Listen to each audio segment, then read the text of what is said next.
Hola Friday, they call it. 900 hours Central Africa time on the 24th of March 2017.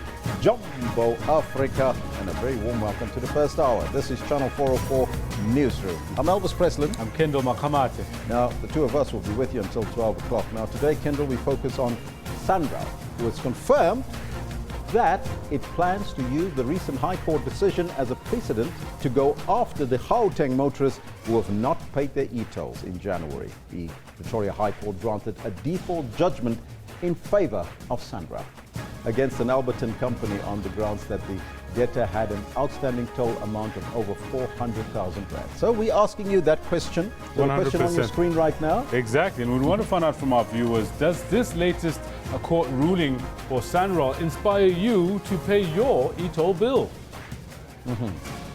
Well, it seems like we're doing the poll right now. So there's the poll on your screen. Does the latest court ruling inspire you to pay your e-toll bills? That's the question on the 86 votes in, and very interesting, Elvis, that of those 86, 81% say no, it doesn't inspire me to pay my bill. 81%, it's a big number, but 19% say, yes, we feel inspired to pay our bills. Well, let's take a look at what you have to say around this as well. So let us know on the Twitter handle at SABC Newsroom as well as the Facebook page. But we're asking you the question then today, very sad story. What should be done to protect female taxi commuters in taxis? So that's the question that we pose to you today. This, of course, follows the woman that was allegedly robbed and raped in front of her 10-year-old son after boarding a white Quantum minibus taxi. So that's the question we pose to you.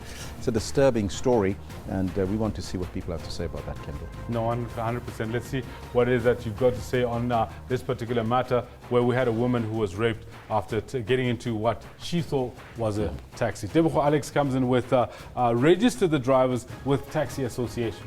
Well, that's probably a solution. Demaretta says it's high time that the taxi industry get formalized so that when such incidents, taxi rape, happen, someone can be held accountable.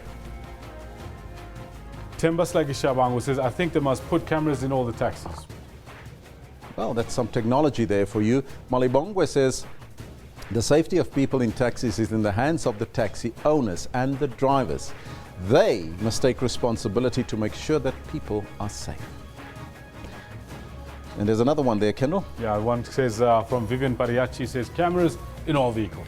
Well, once again, technology being utilized to make sure that the passengers are safe. The other day when we had this interview with the taxi app called Amatekis, they said that they'll put in GPS systems so they can see exactly where the taxis is. That's a new technology that they want to introduce. So maybe these are some of the issues that can be discussed with the taxi associations to make your customers feel safe, your commuters. But right now, let's get down to business and take a look at the news headlines.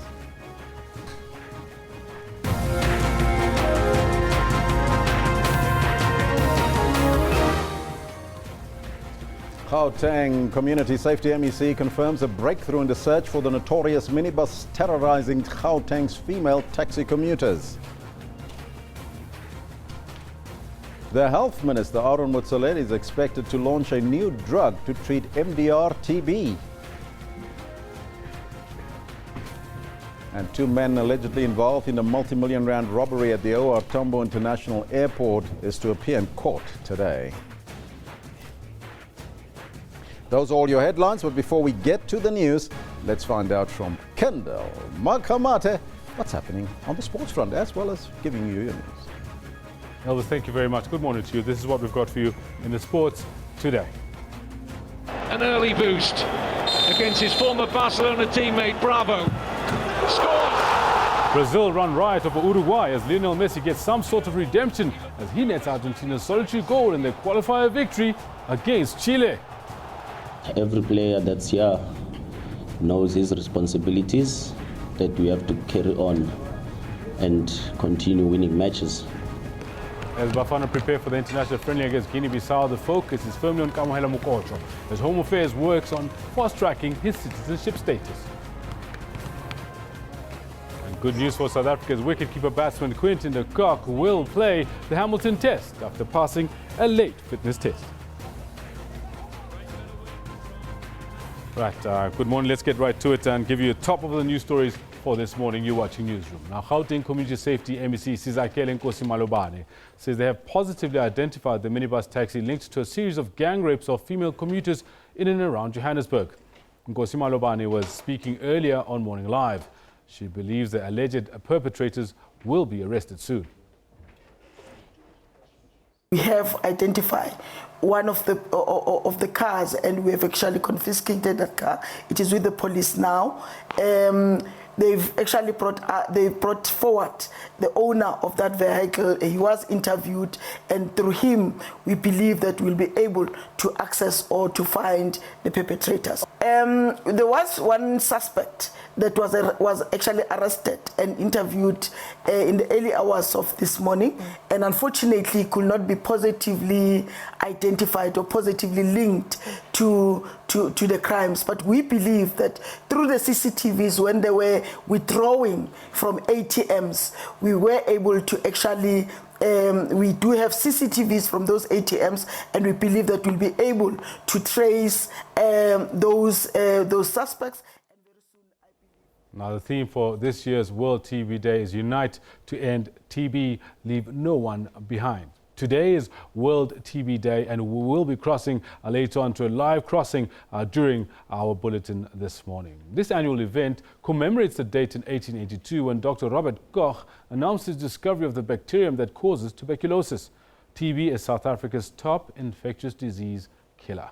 According to the World Health Organization, 10.4 million people around the world were infected with TB in 2015, and 1.8 million died from the disease in the same year. Although TB is preventable and curable, South Africa is amongst the countries with the highest burden of TB. Now, in other news making headlines, 2 men allegedly involved in a multi-million rand robbery at the OR Tambo International Airport are expected to appear in the Kempton Park Magistrates Court in the East Rand. 35-year-old Musiwa Mutani and 31-year-old Khululega Sibanda face charges of robbery. One of the suspects, arrested at a luxurious Centurion estate, was found in possession of a Lamborghini and a large amount of cash. The brazen robbery made headlines after bogus police officers stole a reported 24 million rand in foreign currency. And Untlametse Palati, the only known black child in the world with progeria, has been granted a birthday wish when President Zuma hosted her at his Mahlamba Ndlovu residence. Patlatse, who turns 18, is suffering from an extremely rare genetic disorder which causes premature aging. President Zuma has pledged to engage his foundation to assist the struggling Patlatse family. She's a medical miracle. Only given 14 years to live, Untlametse Palati has defied the odds. She turns 18 and she's the guest of the President of the Republic. Untlametse shared with the President her love for education and her wish to build a house for her mother, a wish that is about to come true. One was a house. They have a site, they have even tried to fence it, but they don't have a house. And I said, the foundation working with their trust will certainly ensure that that's a priority. The second one is the car. There is no car. If she goes, at times she has to go to Johannesburg for medical attention, etc. They've got to use public transport, or Mr. Ngubane tries something. And we said, well, we think a car also, particularly given a condition, that's going to be another one, another priority. The President also promised to assist with medical research into the rare condition to ensure this birthday girl has many, many more to come. Untlametse Palati had a special diet. She needed a special bed, a special, even as you can see here now, she's just wearing a wig, but she can take it off. You can see what I'm talking about. She has got, arthritis. The ordinarily bubbly girl was almost lost for words. Well, it is a good honor because it shows that I do get support, and it shows that all these years that I didn't have support, at least finally I do get support, and not just people, you know, as South African and someone who represents South Africa as a whole. So it really means a lot to have such a support from the president. Taste it once we are here. Happy birthday to you. Happy birthday to you. Aldrin St. Pierre, SABC News, Johannesburg. What a touching story. Now we come to another very interesting story that's come out, but more on more tragic side. And we've asking you the question about what should be done to protect women taxi commuters, especially after that story that's come out about that woman that got raped in front of her son in what she thought was a taxi. We would like to find out from you on our Twitter handle as well as our Facebook page. What should be done to protect female taxi commuters is what we want to know from you. And that's where we now hand over to Elvis to give us an idea what's going on next. Well, thank you, Kendall. But we're also running a poll, and that poll relates to our next story, and that's our theme for today. We're looking at SANRAL. Let's take a look at that question. Does the latest court ruling inspire you to pay your e-toll bill? Well, so far, 99 votes in, 83% of you are being defiant, like belligerent children, saying 80, we won't pay our e-tolls. 17% are saying yes. They're very inspired to pay their e-tolls. Now, the Organization for Undoing Tax Abuse says that e-tolls are still unlawful despite a court judgment against the company that was owing thousands of rands in outstanding e-tolls. The High Court in Pretoria declared that One Stop Building Supplies had to pay the roads agency, SANRAL, over 400,000 rands for driving through e-toll plazas in Gauteng for the last 3 years. Now, for more on that, we are joined by Ben Theron, the Transport Portfolio Director at OUTA. Very good morning to you, Ben, and welcome. Good morning, Elvis, and good morning to your listeners, viewers. Now, Mr. Theron, is it disturbing to you that SANRAL is now suggesting that they will go after everybody else that is owing them money after the company, One Stop Supplies, are being fined over 400,000 rand to pay? It is absolutely disturbing to us. We met and we've been talking to SANRAL over the last few months, and we've agreed that somewhere later this year there will be a court case that will set the precedent. Suddenly, they go after a company that is in liquidation, that is under liquidation, and you've got a liquidator appointed. And suddenly they find somebody who is totally distraught, and they're chasing that person. We are very worried. Now, can SANRAL use this particular judgment to set a precedent and go after defaulting Gauteng motorists that's already worried? Can we set the record straight? This is not precedent setting. And you've got to distinguish between the two cases. Yes. The one is the e-toll case, the merits of the case is on the one hand, and the other one is the debt. Now, let me just share with you, when you drive through a gantry, you have 7 days grace period, and you have 32 days to pay the debt that you incurred with 3 rand or 5 rand or 15 rand. We at OUTA firmly believe that the system is illegal. And based on that, we're going for the precedent setting case at the end of the year. If you go through there, you actually create a debt. So it's the debt that we are talking about, and not the precedent, the content, and the legality of the system. And what worries us is that half-truths are being told at the moment, where precedent setting, if you have an account with Edgar's, Edgar's goes after you if you haven't paid. That is the same with this debt. There's no difference. The problem here is that, and let me tell you another half-truth. They say it's precedent setting because the judgment, when you speak about debt, it does not anywhere appear in front of a judge. It's an administrative process that goes to the registrar. Yes. And all they do is they've got a tick list that says, do you have debt? It's there, tick. Was the summons served? Tick, etc., etc. And you 5 or 6 ticks, they say, right, there you go. Please now, the sheriff gets a letter to say you get served, and then it goes through another process. Nowhere there do they talk about the merits of the case. And that is currently in the public domain when people are saying, Vusimone by name is saying that this is precedent setting. It is not precedent setting. Now, I must also indicate to our viewers that we've invited SANRAL to come on board, Mr. Vusimona. You just mentioned him to be on this particular show to talk to us about this, but unfortunately he's not coming through as yet. We hopefully he will be in studio. But let's continue with this particular case. So what you are saying, this was not a contested court case. This was a case of a liquidation process where the debt were ticked off, and that's why SANRAL can have their money back. Absolutely. And that is the process that now follows due process. What complicates this matter is that now the company that's under question is now under liquidationship. So even the owner of the company cannot even act anymore because the liquidator runs the business. Okay, now Outer, you as Outer has come out and saying that motorists shouldn't be worried and they shouldn't pay the e-tolls. Why is that? We believe, I said it earlier, that we believe that the case at the moment, the current system is illegal. And if you follow the Western Cape process, the Western Cape High Court has found that the processes followed to implement that was illegal. The same process was followed with the e-toll in Gauteng. The difference is that we want to go to court to actually test the case. So we believe that the case at the moment, the system at the moment is an illegal system. And hence we're saying, allow us to go to court to test the case. And once the merits have been proved or disproved, we will then communicate differently. At the moment, and remember I spoke about debt earlier, the debt is being created on our terms, on what we're saying, on an illegal system. So a motorist sitting now at home, looking at this particular interview and saying, but I own 30,000 Rand to SANRAL. How do I go about as a single individual? We would probably don't have the money to pay the SANRAL toll fees. What do I do? How do I combat this? Do I go to court?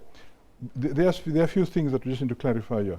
Number one, we absolutely urge everybody out there, when they receive a summons served by the sheriff, that they owe money, they must contest that. And we're talking about a summons and not a statement or an invoice. No. This is somebody must serve you at your place of residence, your registered place of residence, where you have to sign for that.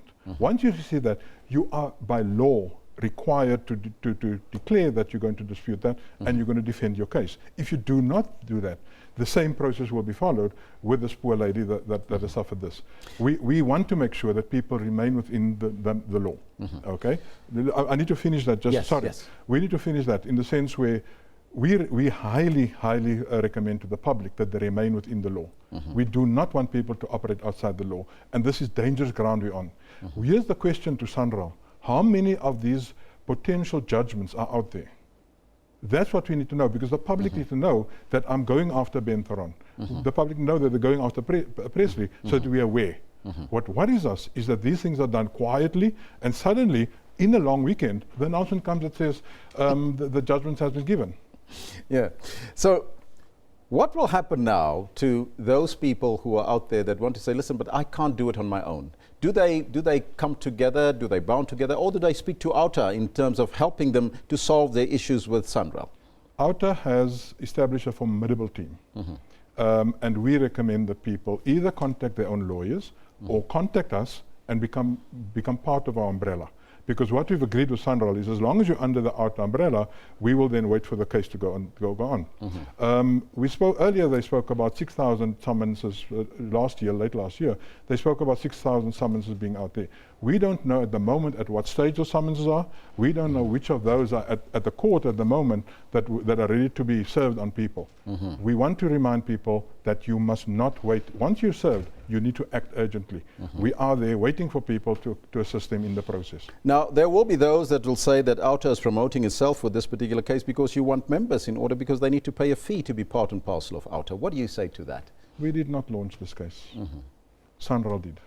We are fighting against what we believe is an illegal system. We agreed with SANRAL that later this year there's a case going on. Where does this summons come from is the question. Why suddenly over the last 7 days? It's a massive publicity drive from SANRAL to say we are going after this precedent-setting case. I've just shared with you. This case is nothing different to any other debt case. Whether you are Edgars, whether you are at Foschini, it's exactly the same. Finally, Mr. Theron, your final advice to motorists, worried motorists I might add, here in Gauteng. They just need to be aware that when the sheriff arrives at the door with a summons, they need to adhere to the rules of the law. They must respond. They must get hold of a lawyer. You need to get hold of a lawyer. Get hold of OUTA so we can help you.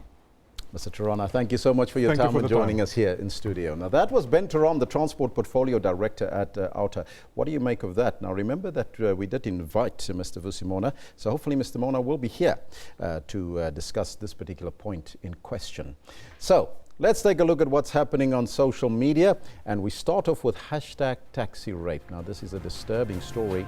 Hundreds of tweets have been sent out about this incident.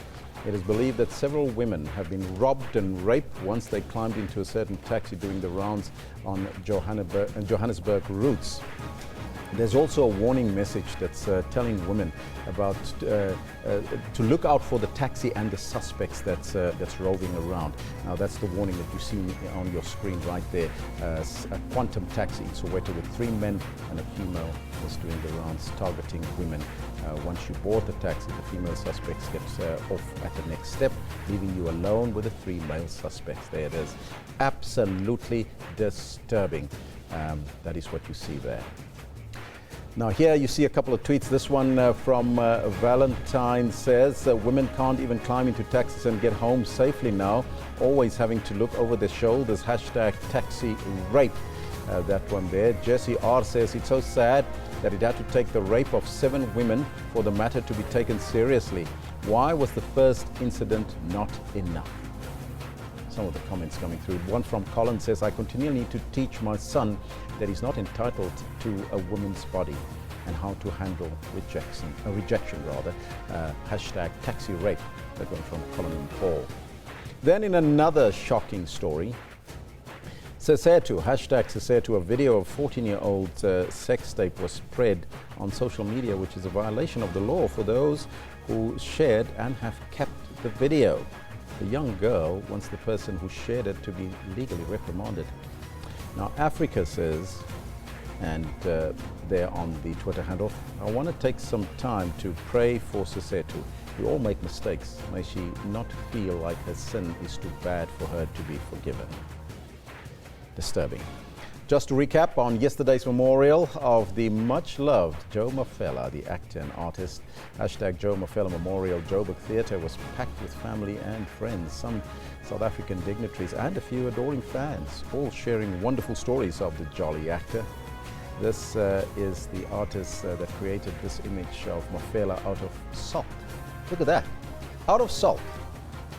On the floor there, out of salt. That is Joe Mafela there. Absolutely fantastic, incredible picture there. And then, hashtag Trevor Noah has made it onto the cover of Time magazine. Spot for only the best. There you have it, one of our best comedians in this country now in the US of A. Now remember, we are asking you that question today. What should be done to protect female taxi commuters? Let's take a look at what you have to say. This one coming from Siafana says, I think that each and every taxi must have a security to check all the passengers, to check that all the passengers are safe. Hashtag taxi rape from Siafana. Muli says, while some taxi operators are raping and robbing passengers in Johannesburg, others are shooting one another in the Eastern Cape, and Muli not forgetting also in the Western Cape. Rival taxi associations fighting each other for routes. This is what's happening within the taxi industry. Maybe there needs to be closer attention to that particular industry. This one coming from Gosima says, taxi industry is a law unto themselves, and as to why the government is afraid of them is beyond my imagination. That's at SABC Newsroom. Then Lachasa Butler Molo says they should put a camera within those taxis so we can follow them and make sure that that they are followed and tracked. Now, I remember I said to you earlier, we had an interview, a very interesting interview with Amatekisi the other day, and there's an indication that they can actually track the taxis from one point to the other and know exactly where they are. And of course, making sure that how many people is in that taxi. So, take a look at that. Our picture of the day comes from Bafana Nzimande, and it's captioned, a message from a man attending hashtag Joe Mafela Memorial. There you go. We love you, Bra Joe. Rest in peace. Beautiful picture there. Our comment of the day comes from Mpo Banks Radio, Bakirad, who says, the nation has been blessed to witness your excellent acting career. It was always good is nice. Robala Kahiso. That's from Joe Mafela Memorial at the memorial yesterday. Beautiful memorial, I must say. Let's take a look at what's happening in the courts today. We start off east of Johannesburg, where 2 men allegedly involved in a multi-million rand OR Tambo International Airport heist are expected back in the Kempton Park Magistrates Court. Mosiwa Stephen Motani and Kulalani Sibanda face charges of robbery. 5 other men accused of being involved in the heist appeared in the same court on Monday afternoon. Their case was postponed for a formal bail application later this month. Then we move over to Polokwane. Ex-convict Mark Scott Crossley will begin his trial at the Leyenye Regional Court. Scott Crossley faces an attempted murder charge after he allegedly drove his 4x4 vehicle over the farm worker Silence Mabunda in December last year. And in the Northern Cape, 2 men have been arrested for the alleged rape of a 71-year-old woman at Rikostad. The suspects, aged 18 and 21, allegedly tied the pensioner to her bed. Took turns to rape her. They face charges of house robbery and rape and will appear in the local magistrates' court soon. These are some of the stories that we will be watching and update you as they develop, so stay tuned. We'll take a short break and we'll be right back after that.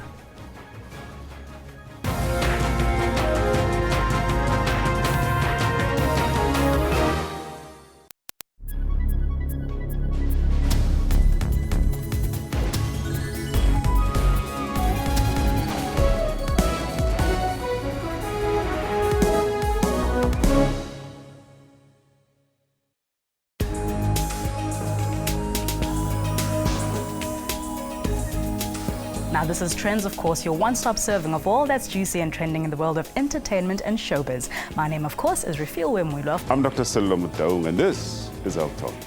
A very good morning and welcome to Media Monitor. I'm your host, Alicia Jolly. My name is Dumile Matez. My name is Mpo. What time is it? It's question time. For your daily dose of current affairs, tune in to the SABC News channel. Africans are coming up with innovative tech solutions to solve their challenges. We developed mobile apps that gamify the learning. On Network, we have information about Africa's technology and social media landscape. First rate, I think there was less than maybe 2,000 visitors, and now this year we're expecting around 35,000 visitors. We also tell you about apps celebrities are using. My favorite piece of technology right now, I would say it's M-Pesa. That's Network with Ms. Pumelele Zondi every Sunday at 7:30 p.m. Central African Time.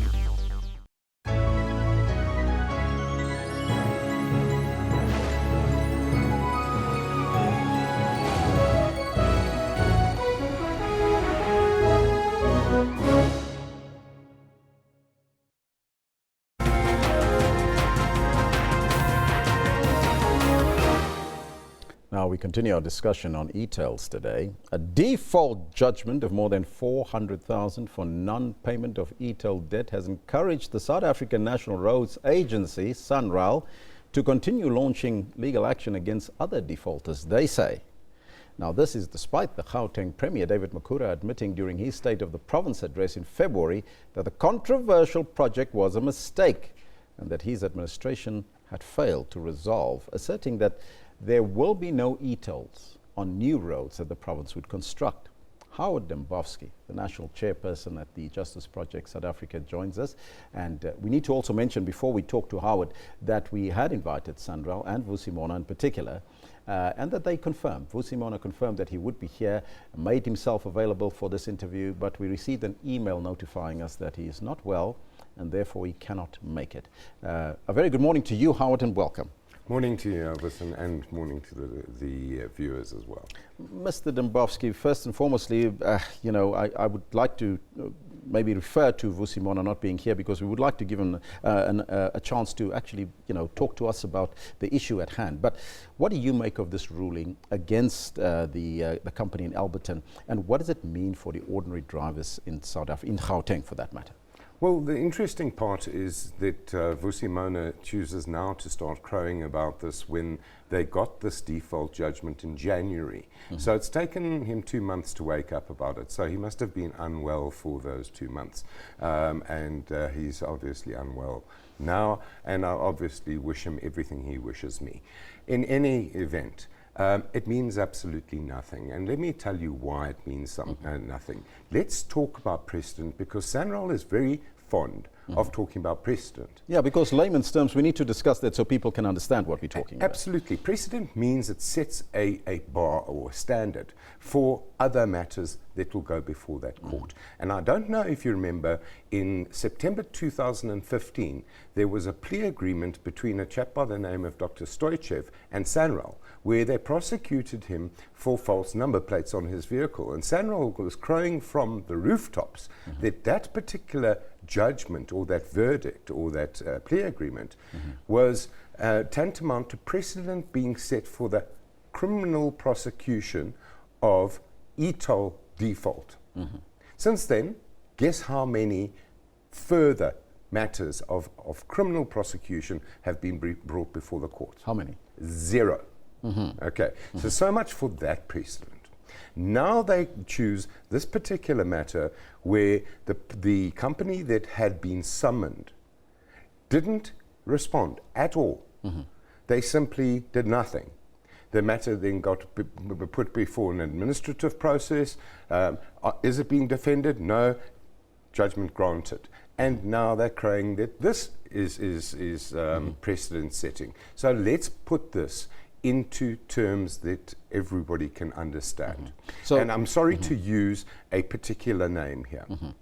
Bafana now calls an invitational soccer match against Ivory Coast or any other player. They don't pitch up, and they stand there. Bafana stands there on the pitch, kicking balls into the goalpost, or the goals, and says, "We just won a match against Ivory Coast, 50-0. You know what? This is the kind of tactic that our friend Vusi Mona keeps on engaging in. He expects people to swallow it because he claims he has a superior IQ. You know, with all due respect, Vusi, I don't think that we are mentally challenged. I think that it's somewhere in the other ball. But I can tell you now that I'm sure there's many motorists that are very worried right now because they've been crowing from the hilltops and saying that this will serve as a precedent that they will use against other motorists who are defaulting currently. What is your message to those motorists? Well, there are two organizations that I know of who've come forward and said, if you get a summons, come to us. One is Alta, who's been given a lot of airtime on this. The other one's Kasatu. Kasatu is saying, you know what, if you receive one of these summonses, come to us and we will pay the legal expenses to defend the matter. So you know what, with all due respect, SANRAL, you're on a hiding to nowhere here. And quite frankly, the kind of behavior that SANRAL has engaged in is typical of shyster lawyers, typical of shyster law firms. They are not playing by the rules. They come and they create these smoke screens because, quite frankly, people are ignorant of legal processes. And it's unfortunate that our civil law allows this kind of situation to go ahead, because I can just allege that you, Elvis, owe me 200,000 Rand, okay? Send the sheriff to your house with a summons. He throws it over your wall. You don't actually see it, okay? I set it down, and I get a default judgment, and then send the sheriff to come and collect your car from you. That's exactly how this has worked. Now, the Premier, David Makura, has acknowledged that there was a mistake with the e-toll. Where does this now put the e-toll saga and this drama that we've seen so far? Well, it's interesting that Premier Makura now says it was a mistake, especially in light of the fact that he wasted so much money on this e-tolls review panel, which ended up endorsing e-tolls. You know, at that time, had the Premier and his panel listened, they might have stood a chance of actually doing something about this. But unfortunately, we have a situation where this has got to go to national government, who, unfortunately, there are lots and lots and lots of palms to be greased here. And it's unfortunate that we have the standoff between national government, and in particular the Department of Transport, and everybody else. And I mean everybody else, even people from their own ruling party are saying, guys, this is a mess. Let's get rid of it. Let's fix it. And as time progresses, the debt payable back on those loans is growing and growing and growing, and the income is diminishing and diminishing and diminishing, and we're getting nowhere. So either we need to adopt the attitude of one down, in the case of this building supplies company, which you'll be very lucky to get 1 cent on the rand on that particular judgment. Okay, so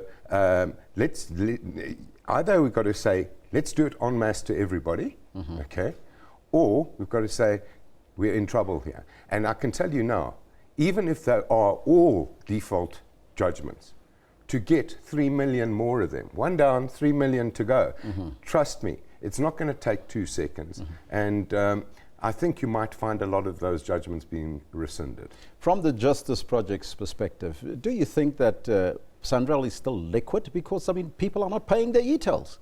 Well, SANRAL holds bond auctions all the time. It's actually the most, if you have a look at the SANRAL Act, it's the most incredibly legalized Ponzi scheme you've ever seen in your entire life. It actually legislates that it's lawful for them to borrow money to pay back investors. You know, it's unbelievable. So it goes and puts bonds on auction to pay back people who bought bonds from them. And then it puts more bonds on auction to pay back the people who bought those bonds. So it is a Ponzi scheme. Absolutely no doubt whatsoever. You know what? This whole thing is nonsense. And to actually turn around and say, ooh, Justice Project South Africa must be terribly against SANRAL. We're not. You know what? If we could dispose of the Joburg Roads Agency and the Gauteng Roads Agency and the Eastern Cape Roads Agency and have one roads agency and make that SANRAL and give it the money from the fiscus, perhaps we'd have better roads in this country. Is this advice that you've given to SANRAL maybe perhaps before, Mr. Dembowski? We've made these submissions to SANRAL, we've made these submissions to government, we've made these submissions to the e-tolls review panel, which cost a fortune and achieved nothing. Okay, we've said, give SANRAL the job that it does best. Stop asking your dentist to perform open heart surgery on you. Really, we do need to start thinking logically and stop trying to create all these multiple little companies, because that's what they are. The Joburg Roads Agency. And with CEOs earning multiples of millions of rands. Exactly. The Joburg Roads Agency is not a branch of the city of Johannesburg. It is a company. SANRAL is a company. The RTMC is a company. The RTIA, the Road Traffic Infringement Agency, is a company. PRASA is a company. And you just have all these bloated employees and CEOs earning ridiculous salaries, giving themselves 350% salary increases and the like. And who is benefiting from it? They are. Nobody but those individuals. We have roads that are falling to pieces in South Africa, and yet SANRAL doesn't maintain them.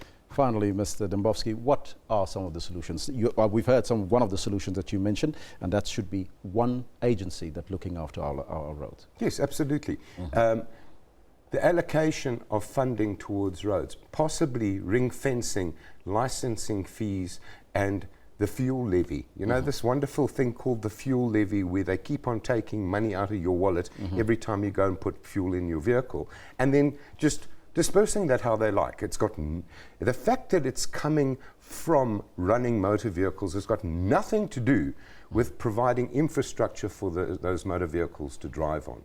And we talk about our roads infrastructure of 750,000 kilometers, and then without even batting an eyelid, we say, yes, but only about 100,000 kilometers are tarred. Okay, you know what? Stop the nonsense. Get down to it. Understand that roads infrastructure is vitally important to the economy of South Africa. Most of your freight in South Africa is transported by road. Stop trying to hammer people. Give them what they pay for, and stop stealing the money that comes from taxes. Mr. Dembowski, thank you so much and good luck with your project. Thank you. That was Howard Dembowski. He is the National Chairperson of the Justice Project South Africa. And we need to mention again that we had invited Sunrail, and they confirmed that Mr. Vusimona would be available for this interview, but so far he has not arrived. They did indicate that he was not feeling well. So we'll wait for Mr. Mona sometime or the other. We've invited him a couple of times, so if you are watching Mr. Mona, please come back to us in terms of when you would be ready to talk to us here on the Newsroom. But right now, we remember that we're asking you a question, and this relates from two taxis and roads, and the question relates to this woman that was raped in a taxi 4 hours by 3 men, and her son was in that taxi. We're asking you what should be done to protect female taxi commuters on our roads. Let's take a look at what you have to say. This one coming from Sina says, bring back the death penalty. This one from Lesego Tatu says, a realistic way is having responsible and licensed drivers, that's the start, who will account to what happened in his or her taxi. Jennifer says, female-only taxis with female drivers. Now, Jennifer, right there, you have a business idea. Think about that. Siafana says, I think each and every taxi must have a security to check all the passengers and that they are safe. Hashtag taxi rape, says Siafana. Well, there you have it. These are some of the comments. You can keep them coming on the Twitter handle at SABC Newsroom. We want to find out from you. Horrific. There's a number of women that came forward to actually also, indicate that they were raped in the very same taxi. And what is the police doing about that? That's another thing that we need to ask and maybe take a look at that story. Next week, during the course of the week, probably on Wednesday, we'll take an in-depth look at taxis and safety within taxis. And what is the authorities doing about that? Let's now take a look at what is happening on our Facebook page. And we started with the South African National Tuberculosis Association, SANTA, who says that government is not doing enough to fight the scourge of TB. Well, this comes as today marks World TB Day. Now, the disease is one of the leading causes of death in the country, where there are 450,000 cases and 1 in 100 people are living with it. Now, yesterday we had a number of interviews around that. The health minister says there shouldn't be a problem, that we are taking care of it, although it's a global disease, but we can get there if we all work together. Then we also see African leaders say that access to safe water and adequate sanitation need a collaborative effort from all sectors for success. Another call for unity and working together. Several African ministers responsible for water delivery in their countries were meeting at the Water Summit in Durban. And then finally, the South African National Taxi Council, Santaco, says it's the first time that the taxi rape incident are being brought to their attention. This after police in Gauteng are investigating several cases in which men picked up female passengers in a white or grey Quantum minibus taxi around Johannesburg and then raped them. Shocking story. You can find all of these on our Facebook page as well as on SABC News website. Let's now take a look at what's happening around the world on the front pages of the newspapers. And we start off in the United States of America. The USA Today reports that President Donald Trump called for a vote on the Republican plan to repeal and replace Obamacare, even if it doesn't pass. And the Speaker, Paul Ryan, complied, scheduling a Friday vote on a bill that may not have enough Republican support to pass. Will that be done? Trump done talking, they say. Moving to Europe, the Times says that a terrorist who brought carnage to Westminster was a Muslim convert and violent criminal known to the security services. It emerged last night as the death toll rose to 5. The killer was a Muslim convert. And finally, in Israel, the Jerusalem Post reports that an 18-year-old dual American-Israeli living in Ashkelon has been arrested, suspected of being behind most of the series of bombs and other threats to the Jewish communities in the US, Europe, Australia, and New Zealand that date back around 6 months. Those are all your newspapers from around the globe. We'll take a short break. We'll be right back after that.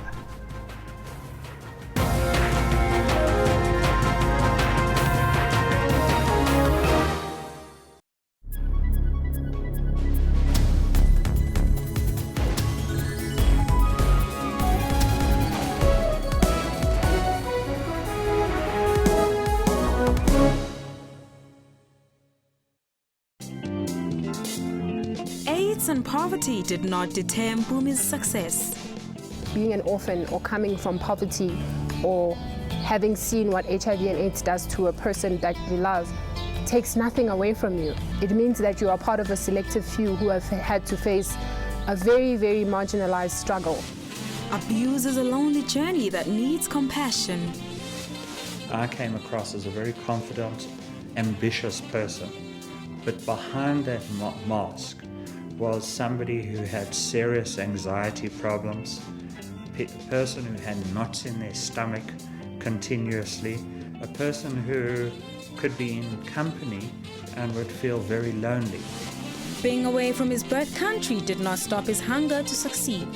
Boxing was the way out. Turning professional would give me an income. That was the solution to the problems I've had for so many years.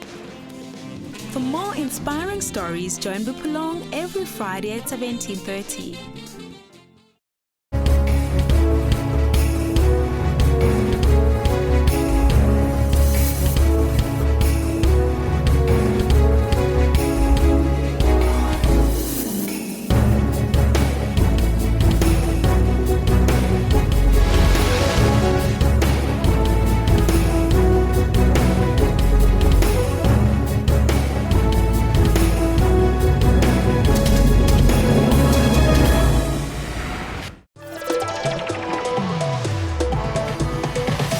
A top 5 rated horse racing event in the world, fashion is a highlight for those in attendance. All decked out in blue and white, the Lomorians Queen Plate is the premier event that kicked off everyone's social calendar. That it was all part of my master plan to cast John Legend but deprive him of his normal instrument and give that one to Ryan. The House of Truth is not just a name. It is a religion. It is a lifestyle. It is a conviction that drives us. What really excites me is how people have kept it very simple and also played with the theme, and how each person has interpreted it in their own way. To stay updated with all the current entertainment news, tune into Trends every Saturday from 12 to 1.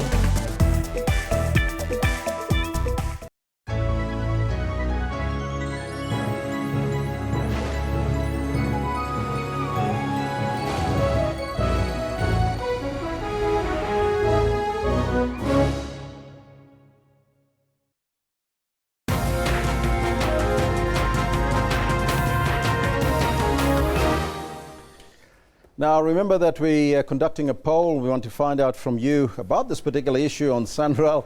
Are you now feeling inspired to pay your e-toll bills? Let's take a look at that poll coming up, see where it is. Does the latest court ruling inspire you to pay your e-toll bills? Remember, there's a company in Alberton. That was, by the way, we only found out today that they were liquidated. And of course, they now need to pay Sanral through that process. But does that court ruling inspire you to pay your e-toll bills? 84% of the 120 votes that we received today says no, we don't feel inspired to pay our bills. There's 16% saying yes, we are inspired. Let's take a look at what you have to say about this particular issue. Lagasa Butler Molo says, no, I don't think I will pay my e-toll bill.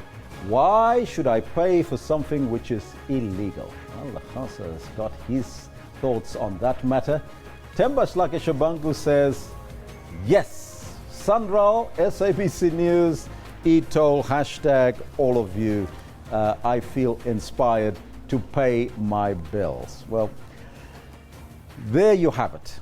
Now, the Deputy President, Cyril Ramaphosa, is currently addressing a skills conference at the St. George's Hotel in Irene in Pretoria.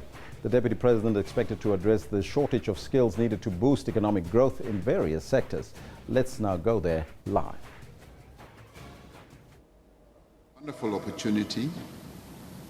It isn't often that one gets an opportunity like this to address people who are so deeply involved in an important task that our country has to execute, which is skills development.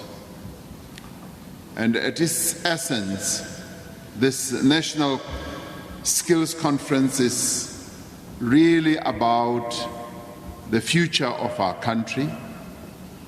It is about the South Africa that we want to see, the South Africa that remains locked in our dreams, and the South Africa that our children and our grandchildren would like to see. It is about the skills and capabilities that will also enable our young people to be active participants and not bystanders or spectators of building a prosperous, equitable, and just society in our country. But it is also, this conference, it is also about finding ways, practical ways of ending the cycle of poverty. It is also crafting clever ways of overcoming the devastating legacy of apartheid and colonialism. I stand here to applaud you for putting skills development at the center of our national agenda. If there ever was a most important endeavor that our country has to undertake, it is about developing the skills of those people who are supposed to play a role in building the economy of our country. Cooperation within the post-school system is critical for the fundamental transformation of our society. The cooperation is necessary between managers of institutions, students, between educational institutions, business sector, and between universities and TVET colleges. And all of us together, we have crafted a very powerful vision to achieve an expanded, effective, and integrated post-school system for our country. This is a vision, ladies and gentlemen, that seeks to broaden access to skills development, not only for those who have completed matric. It is a national vision that addresses our peculiar challenges by opening opportunities also to those who leave school earlier and those who might never have gone very far in school or might never been to school. It is a vision about social justice and the realization of the potential of all our people. Gathered here today are all of you South Africans from all corners of our country, people from different backgrounds, different responsibilities, people with different experiences, different perspectives, but all of you are people who share a common vision of a united, non-racial, non-sexist, and prosperous South Africa. I see you all as patriotic South Africans who, in whatever you do, you've sought to spare neither strength nor effort in advancing the objective of a South Africa that belongs to all who live in it, black and white. You all know that what we need to achieve with regard to skills development will not be achieved without what I would call a skills revolution that will empower all the people in our country. What we need is a revolution that will engulf this whole country and deliver the appropriate skills to the people who need the skills most in our country. You are all here contributing to a future where all South African children will grow up in hope, will grow up looking forward to a future, and will grow up not in fear or despair. This is a future where our children will grow up knowing that hard work and lifelong learning can be rewarded and not ridiculed. It is a future South Africa that actively promotes human solidarity and equality and discourages selfishness as well as discrimination. But it is also a South Africa that should discourage mediocrity. It is a South Africa that should applaud hard work, great performance, and achieving great outcomes. That is the South Africa that you all also want to see.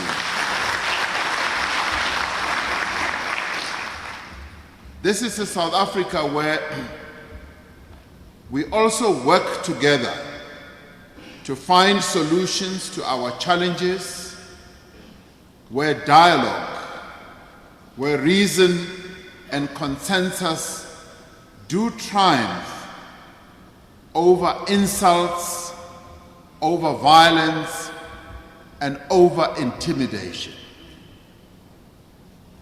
We are a South Africa of consensus-building people. We are a South Africa of people who collaborate and find solutions. We are not a South Africa of people who, when they disagree, find reason to attack one another, to insult one another, and to destroy the assets of our country.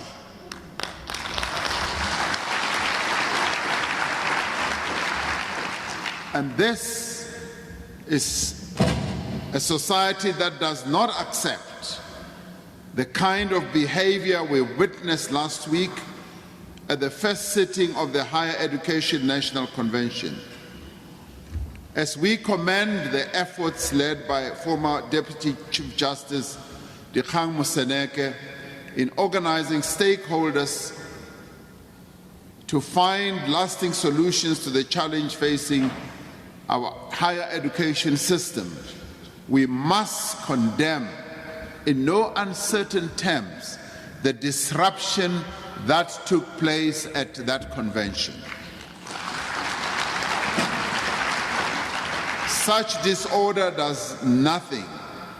That disorder we saw with chairs flying around, water bottles flying around, and people being assaulted does nothing, absolutely zero, to advance the struggle for accessible, inclusive, and high-quality education.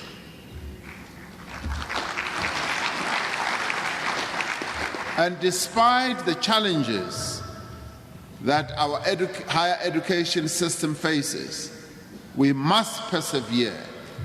We must keep on finding solutions. We must keep on finding consensus. This is what we are called upon to do. And we must also redouble our efforts to involve diverse stakeholders in a very meaningful way, a national dialogue that will produce real results. We must do so because access to inclusive, quality post-school education and training remains one of the most effective instruments and ways that we have to restore our people's dignity and also to affirm their own abilities and capabilities. This National Skills Conference, therefore, must be a conference that inspires us to act with greater urgency to implement our National Skills Development Strategy, a strategy that is going to enable us to unleash the talent of our people so that we can fight the scourges of unemployment and inequality in our country. As we look to the future, ladies and gentlemen, we should also reflect on where we have come from, because we just did not land here from space. Our democratic government took over a deeply divided nation in 1994, and sometimes we tend to forget that. This was a nation that was characterized by extreme poverty, severe inequality, and an entrenched and deliberate, as well as a directed exclusionary practice system. Apartheid policies were engineered to deliberately deny black South Africans access to quality education and the skills required to advance beyond the most rudimentary occupations in our labor market. This is the history that we have had. The skills deficit that our economy faces today is a direct consequence of the racially segregated education system of our past. It is like they sat down as they did and planned that we are going to exclude the majority of the people from attaining certain skills.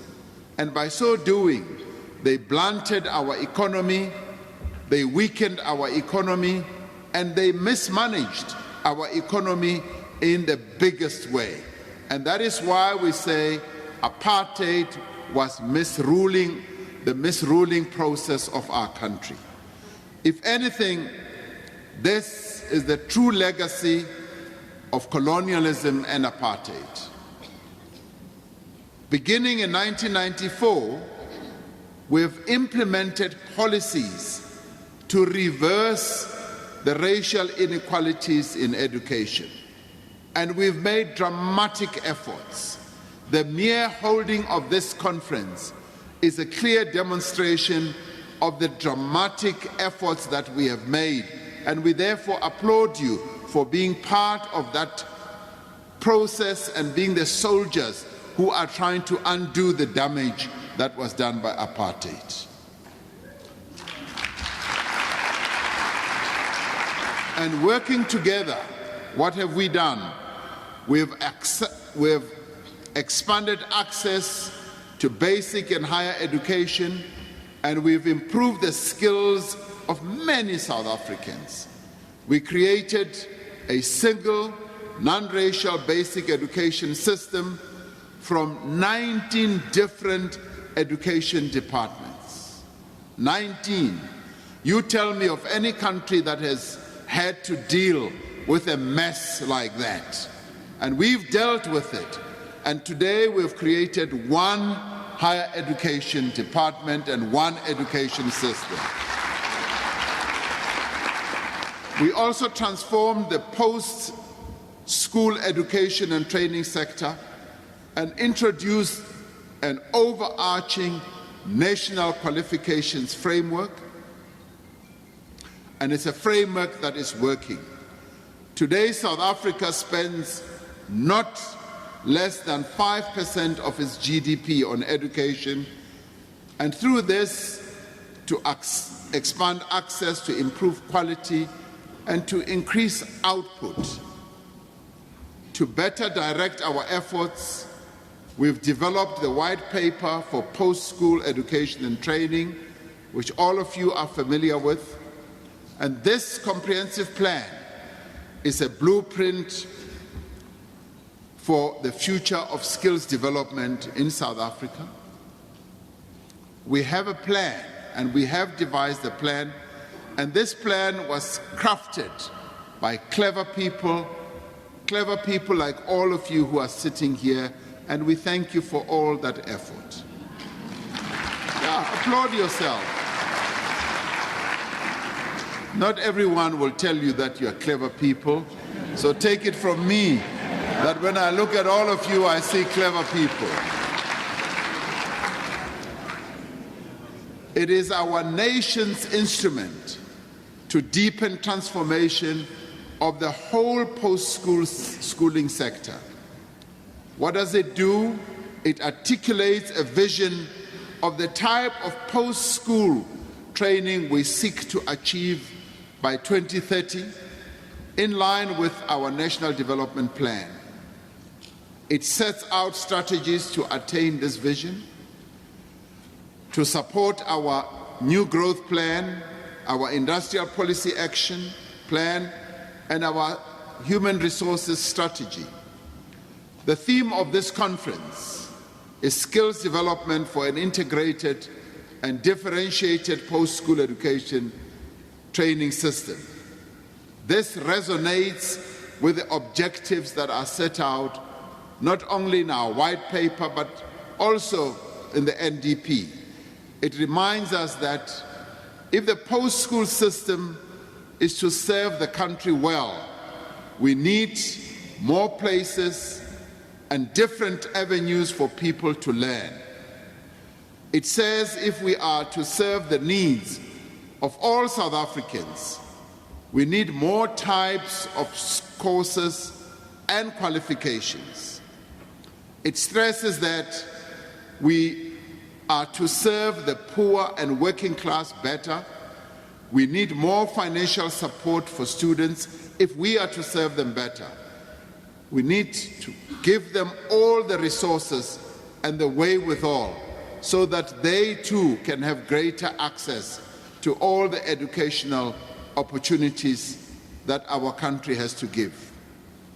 And cognizant that patriarchy perpetuates the disempowerment of women, post-school education and training must also broaden access to women, to the skills development of young women, so that they too can have the great opportunity to play a meaningful role in the economy of our country. And also cognizant that people in rural areas have fewer opportunities than urban residents, we need to direct more resources towards those parts of the country that have traditionally been neglected. This is a call to institutions to develop effective academic support programs for learners who come from underprivileged backgrounds. And we are pleased to hear that many institutions of higher learning are already warming up to this, and they are doing it to good effect. And this we thank you for. And it also calls for schools to mainstream career guidance and counseling in all their activities. When one goes around the country, it is said that you continue to meet young people who, after doing their matric, find themselves lost at sea. And when you ask, what are you going to do? Which institution are you going to? They draw a blank on their faces and they say, I don't know. Do you know that you should have applied earlier? They don't know. Do you know what career path you want to follow? No, I hadn't thought about it. This conference must therefore address things like that. Career guidance processes must start at a much earlier stage, at grade 9 or grade 10, before all these young people get into the matric stream of their learning. We must begin to expose them to career choices at a much earlier stage, so that when they get into the matric stream of their learning, they should have already made the right subject choice. It is a call for greater private participation and investment in improving learning and teaching in our country. This is where we want greater participation between the private sector and the public sector to participate together. This is a vision of post-school system that is responsive to South Africa's development needs and the needs of individual citizens and business as well, which is the key driver in the development of our economy. Its goal is to achieve a more cooperative relationship between education and training institutions as well. In such a single, coherent and coordinated post-school education and training system, stakeholders consciously work together to increase the diversity of provision of education. The purpose is to foster trust in the system and avoid undue duplication and attend to the needs of all learners, irrespective of where they come from, irrespective of age, and irrespective of everything else. The white paper offers concrete proposals on expanding access and improving performance of the sector, which is a really good thing. It has clear plans and targets and goals for community colleges, TVET colleges and universities. It also addresses improved access through distant education and curricular innovation as well. The Minister has already exposed my own education background by saying that I finally qualified at UNISA, distance learning, which is one of the most difficult processes of learning that I have ever experienced, but I still went through. This conference must evaluate the progress we have made in implementing the policy since 2013. It must address the challenges and propose practical solutions to our implementation plans as well.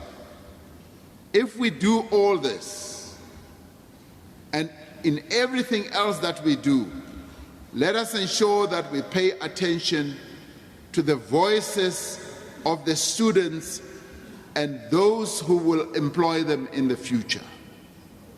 These are the people who need the skills. The students are the ones who need the skills, and those who are likely to employ them in the future, employers or business, are those who also need to make an input in the type of skills that we shall have. These are the people who know the type of skills they need. Industry needs to collaborate with management to improve the profile of our TVET colleges. And it is for this reason that the Minister and I have started this program of Adopt a TVET College. We want as many companies as possible to adopt our TVET colleges and to join us in broadening and expanding TVET colleges throughout the length and the breadth of our country, so that we can get more and more young people to divert from looking at universities as great reservoirs of knowledge and everything, to also focus on TVET colleges, because that is where we are developing the skills, the practical skills of all our people. Training at the TVET colleges needs to be an attractive proposition for any young person seeking skills for meaningful employment.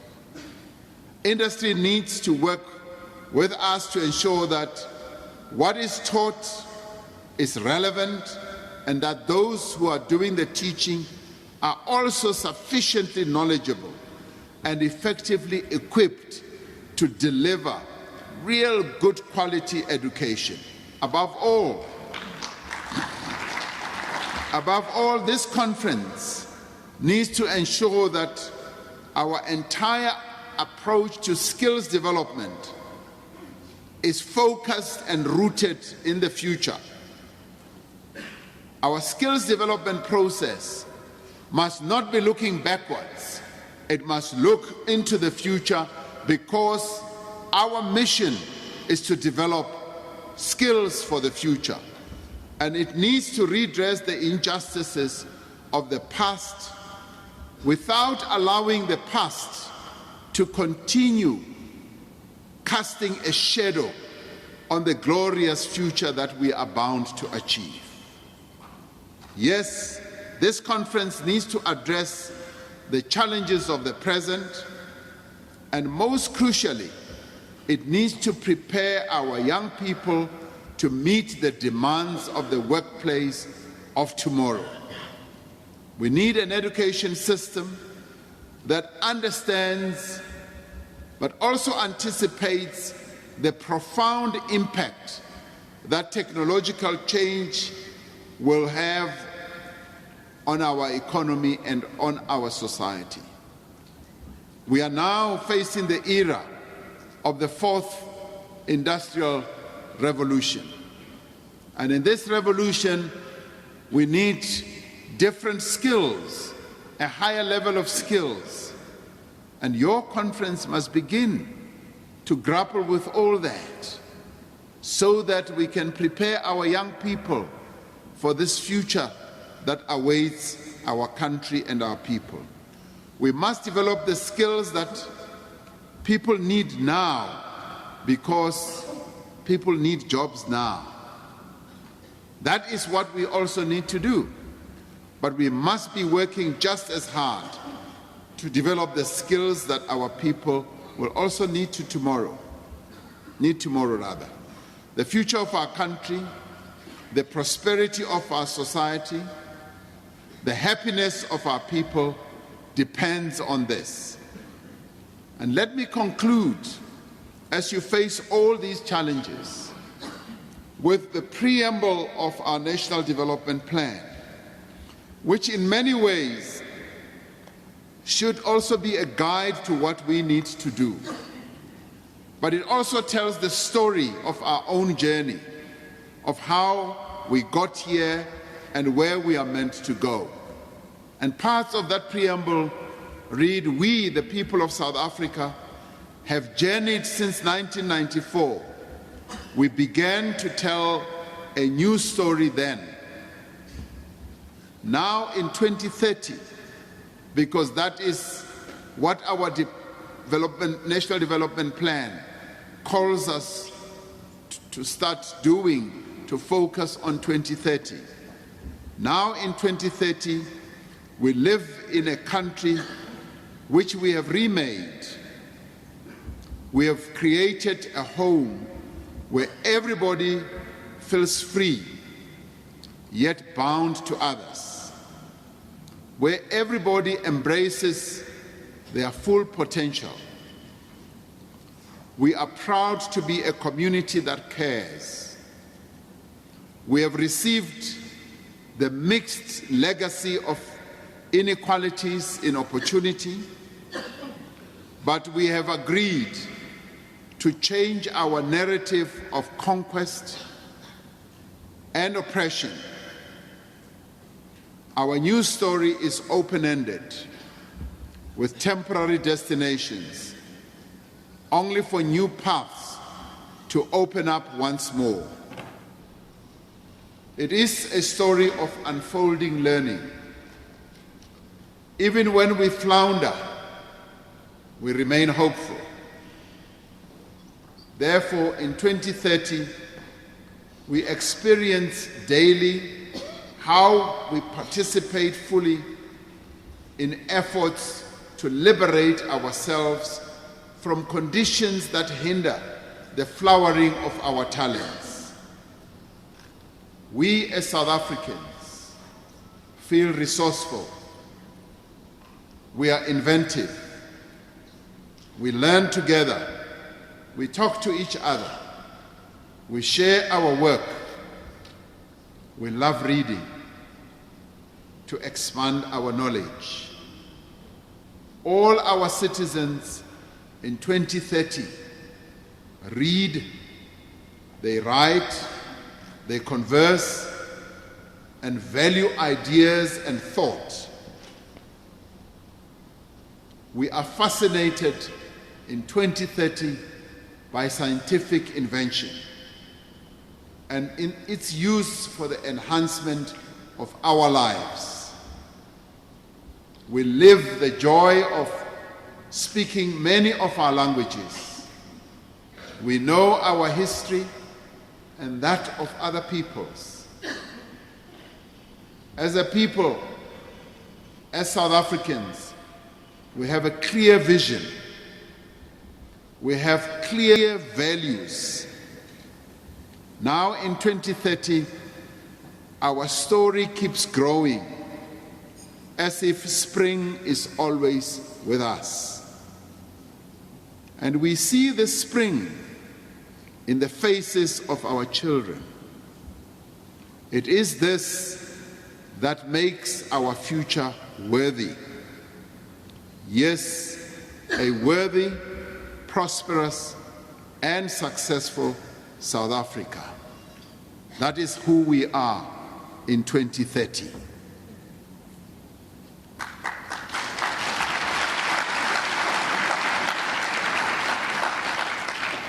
Your conference today is therefore called upon to help this country to move towards this 2030 vision.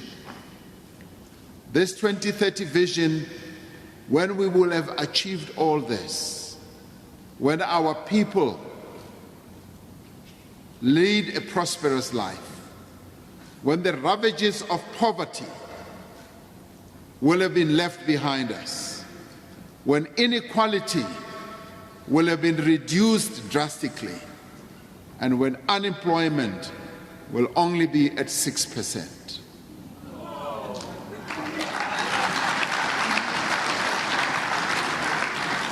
This is the South Africa that we yearn for, a South Africa which all of you sitting here should help us craft, a South Africa of the dreams of our people. As you come up with strategies on how to help all these young people, the young people who through the breadth and the length of our country are hungry for skills, are going to universities in their greatest numbers, are going to TVET colleges in their greatest numbers, and our TVET colleges and universities are bursting at the seams. You are the ones who must come up with strategies of how we address these problems and then how you assist Minister Blade Nzimande in this difficult task of charting forward the skills strategy of our country. The future of our country is in our hands, and you are therefore called upon to assist this great country to accede to even greater greatness. It is in your hands, as Madiba once said, and that's where we leave it. Thank you very much.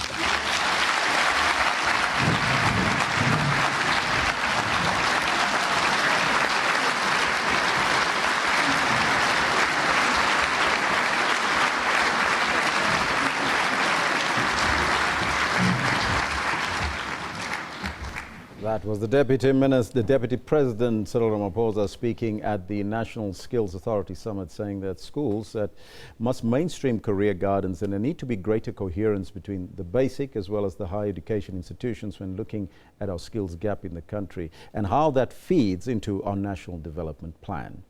Now, we're going to cross live to the tuberculosis media briefing on World Tuberculosis Day.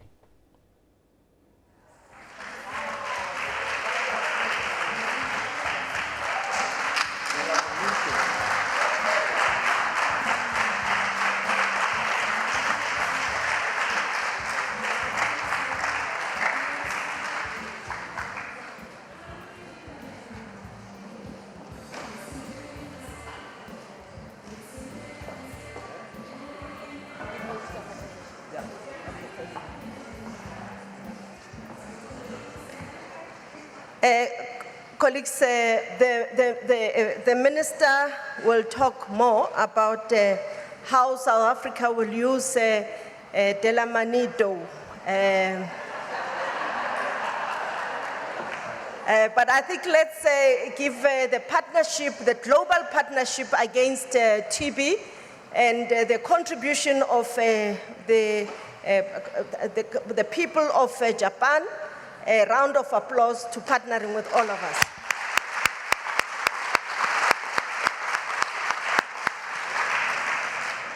Thank you very much. We also want to acknowledge the researchers that have really put a lot of effort, and not only to prioritize the diseases of the rich, but also the diseases that are afflicting the poor people. Volvo NJ883, the request by the hospital is if you could please move your vehicle, is blocking the functioning of the hospital. Volvo NJ883. Thank you very much. At this point in time, I'm going to waste no time but to call to the stage again our Honorable Minister, Dr. Aaron Motsoaledi, who's also a global champion to fight TB in the world. Thank you very much. Let's give the Minister a round of applause.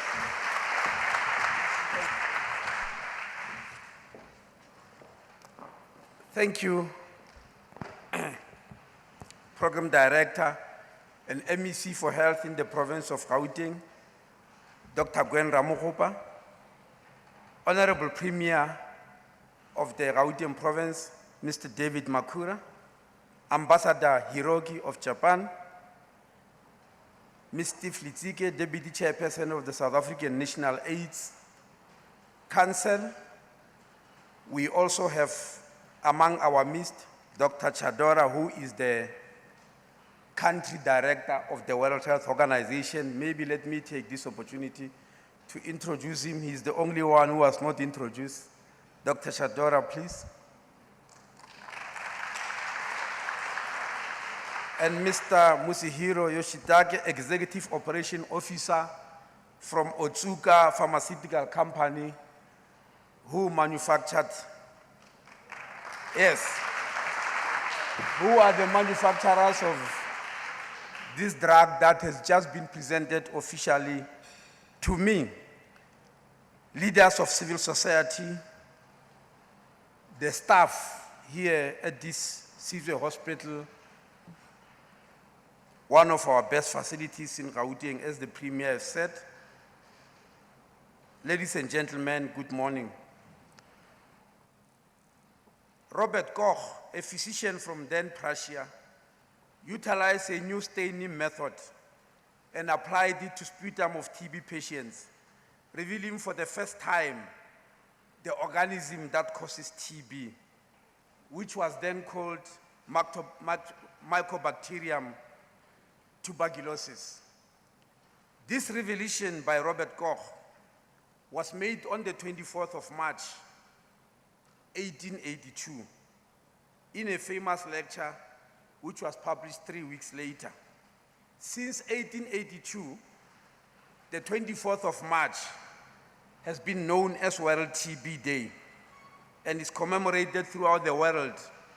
And that's why today, because it's the 24th of March, we are here at Tshwize Hospital. But the official commemoration will be held in Bloemfontein next week, Friday, because the Deputy President of the country is supposed to officiate and is unfortunately not available today. I had many patients this morning during the Premier's dialogue talking about my sputum being negative, or, I don't know how many of you understand that negativity, but let me show you what Robert Koch saw in 1882 when he took a sputum of the person with TB and stained it and looked inside the microphone. Sorry. The microphone is this one. The one he looked into was a microscope. You can't look into a microphone. When he looked into the microscope at the sputum of a person with TB, this is what Because I can't speak there, I want you to see what I'm showing you. This is what we saw. Yes, it's not working. But I want to demonstrate to you that what Robert Koch saw is what you see here on my tie. Do you see the red things? Yes, that's mycobacterium. The bigger things you see there are the white cells inside the person's sputum. This is not a drawing, it's a picture from a microscope which was done, yes, not a joke, which was done by the Center of Disease Control in Atlanta in America. They presented it to me. As I told you, I'm the chairperson of the Stockkeeper Nashibe, and they presented this to me. So when people said my sputum was positive, it means in that sputum you see the red things. If you put them on treatment and you keep on taking the sputum and looking at it in the microscope, then the red things disappear, then that sputum is negative. This is what Robert Koch did for us in 1882 on the 24th of February. I just want you to understand, these are not theories. So what I'm wearing here is not a snapshot, it's not a drawing. Nobody drew it. It's what was pictured on the sputum of a person who has got TB.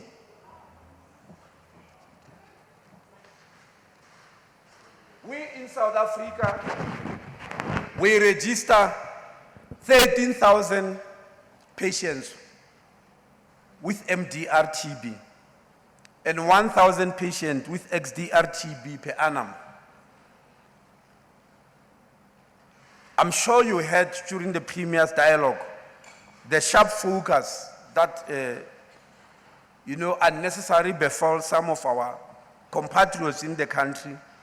And I'm happy that some of them said they will become ambassadors to make people understand. Several factors contribute to resistance to TB drugs. It includes late diagnosis. And I want to assure you, as I said in the 10 there, that South Africa is the only country that has got 100% coverage of gene expert technology. Gene expert is that technology that diagnoses TB by identifying the DNA of the TB organism in somebody's sputum, whereas microscope was identifying the organism itself. Since we had gene expert, we are able to diagnose more people than we used to do before. In other words, there used to be lots of people with TB, but we did not even know about them because the diagnostic tool we are using for 50 years, for that matter, was microscopy. Now, the medical response to TB has also been very slow. We had believed around the whole world that we have defeated TB. We had thought so. And we did not change anything. We did not change the diagnostic tool, not even the treatment, for a period of 50 years. When we woke up to realize we are in trouble, because it's only recently that a new drug, this bedaquiline, which everybody was speaking about, which is so effective that 79% of the people become sputum negative within a very short space of time. Whereas with the conventional treatment that has been there for the past 50 years, it's only 50% of the people. Now, I've already said there, I want to repeat it. 60% of the people who are on bedaquiline in the whole world are in South Africa. Recently, the world, I thought you would cheer up that. I thought you would do so. I didn't know that you are suffering from jealous down, yes. Recently, the World Health Organization approved the use of a brand new novel drug called Delamanid. In Japanese, you said this? Delamani, yes. Delamanido. Okay, yes, it's Delamanid, which is manufactured by Otsuka. As you saw, they presented to us here today.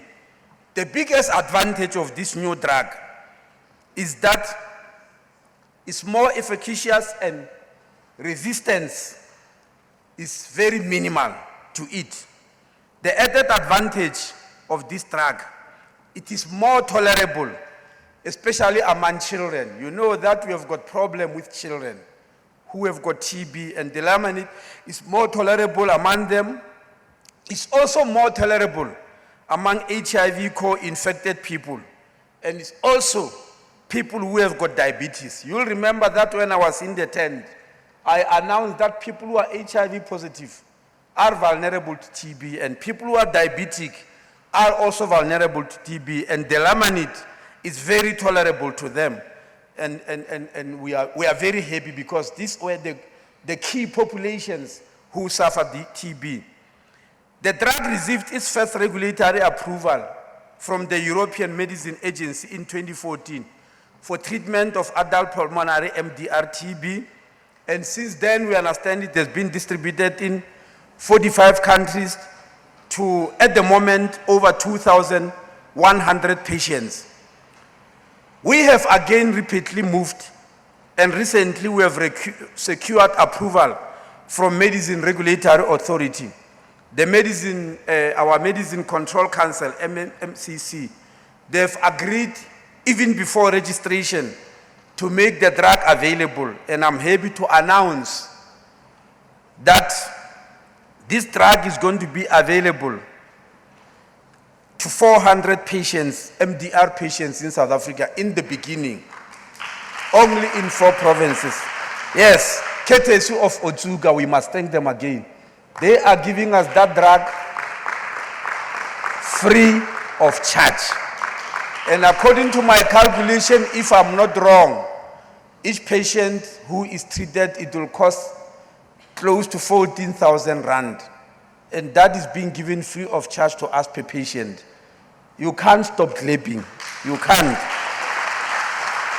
Initially, it will be available in Gauteng, KwaZulu-Natal, Northwest, and Western Cape. No favors done. These are the provinces with the biggest prevalence of TB in our country. Gauteng, KwaZulu-Natal, Northwest, and Western Cape. They carry the biggest burden of TB in the country, and that's why we're starting with them.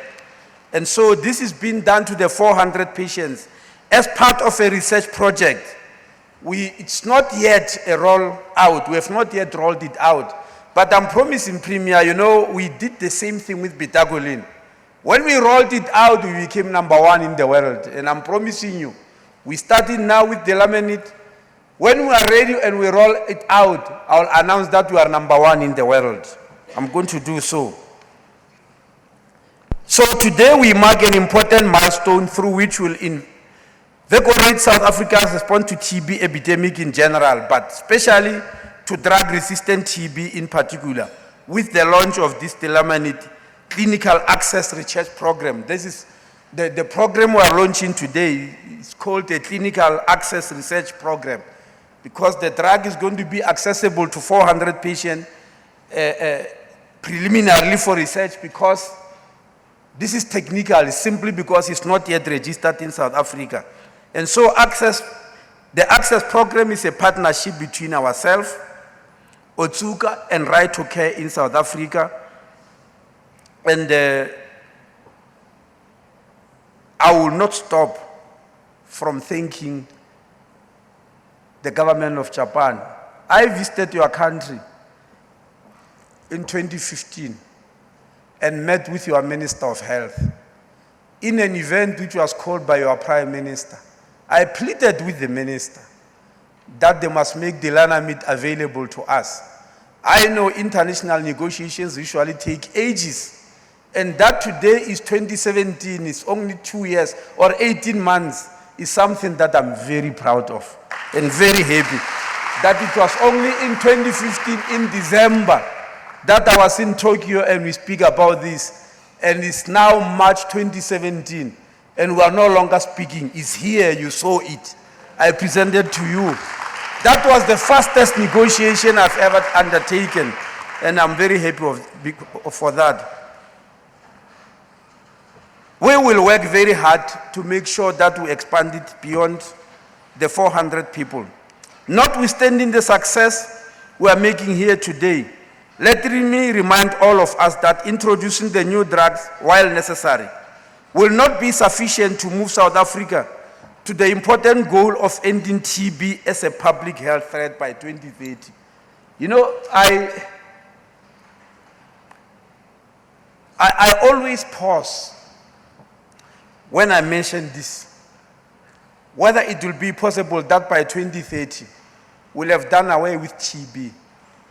But this is what we have promised. In the Stop TB Partnership, we promised that. In the World Health Organization, Dr. Chatara, we promised that. At the United Nations, when they were adopting the 17 Sustainable Development Goals, we promised that. In our own National Development Plan, we have promised that. We are simply saying, by 2030, we must have done away with TB. We also said the same thing about HIV and AIDS. Now, what it will mean is this. Next week, Premier, we will be launching the National Strategic Plan. We are not only celebrating World TB Day in Free State, we are also taking that opportunity next week to launch the third South African National Strategic Plan for TB, HIV, AIDS, and sexually transmitted infection, STIs. The first one, just to remind you, was launched in 2007 to 2012. The second one was launched in Ibai, Nelson Mandela Bay. In 2012, it was 2012 to 2016. We are now launching the third one, which is 2016 to 2022. Meaning, what are we going to do for the next 5 years? I'm not here to launch it. It's going to be launched by the Deputy President. He's going to read all the things that we are going to do. But I think I'm at liberty to tell you that number one on the things that we'll be mentioning is prevention. We need to work very hard. It is as well good. Yes, you can applaud. Prevention. Yes. I'm still not sure, Premier, why the world is the way it is. It's so difficult now to move healthcare systems around the world towards prevention, because curative healthcare system has won the day. When we tell people about prevention, they believe it's second-rate care, healthcare. They believe you are moving them. They believe you only concentrate on prevention when you are poor. If you are rich, no, you don't need prevention. Just get sick. There will be drugs to fix you. Yes, that's a mentality around the world now, that rich people or rich countries should not even talk about prevention. Is for the poor. You get sick, they inject you and all that. I'm sure you have heard people who were here. People who said, I was on kanamycin and streptomycin for 14 months. Injection for 14 months. What they were not telling you is that they get injected every day for 14 months. Just imagine yourself getting a jab on your buttock every day for 14 months without any single day. Do you inject it once a day, nurses? Once, yes. Every single day when you wake up, you know somebody is going to poke your bum with an injection, and that's going to happen for 14 months. You can imagine. So even if you are rich, it doesn't matter whether you are a billionaire or not, we're going to poke you. So for that reason, the issue of thinking that prevention is for poor people is a very wrong thing. We need to put it ahead of everything else.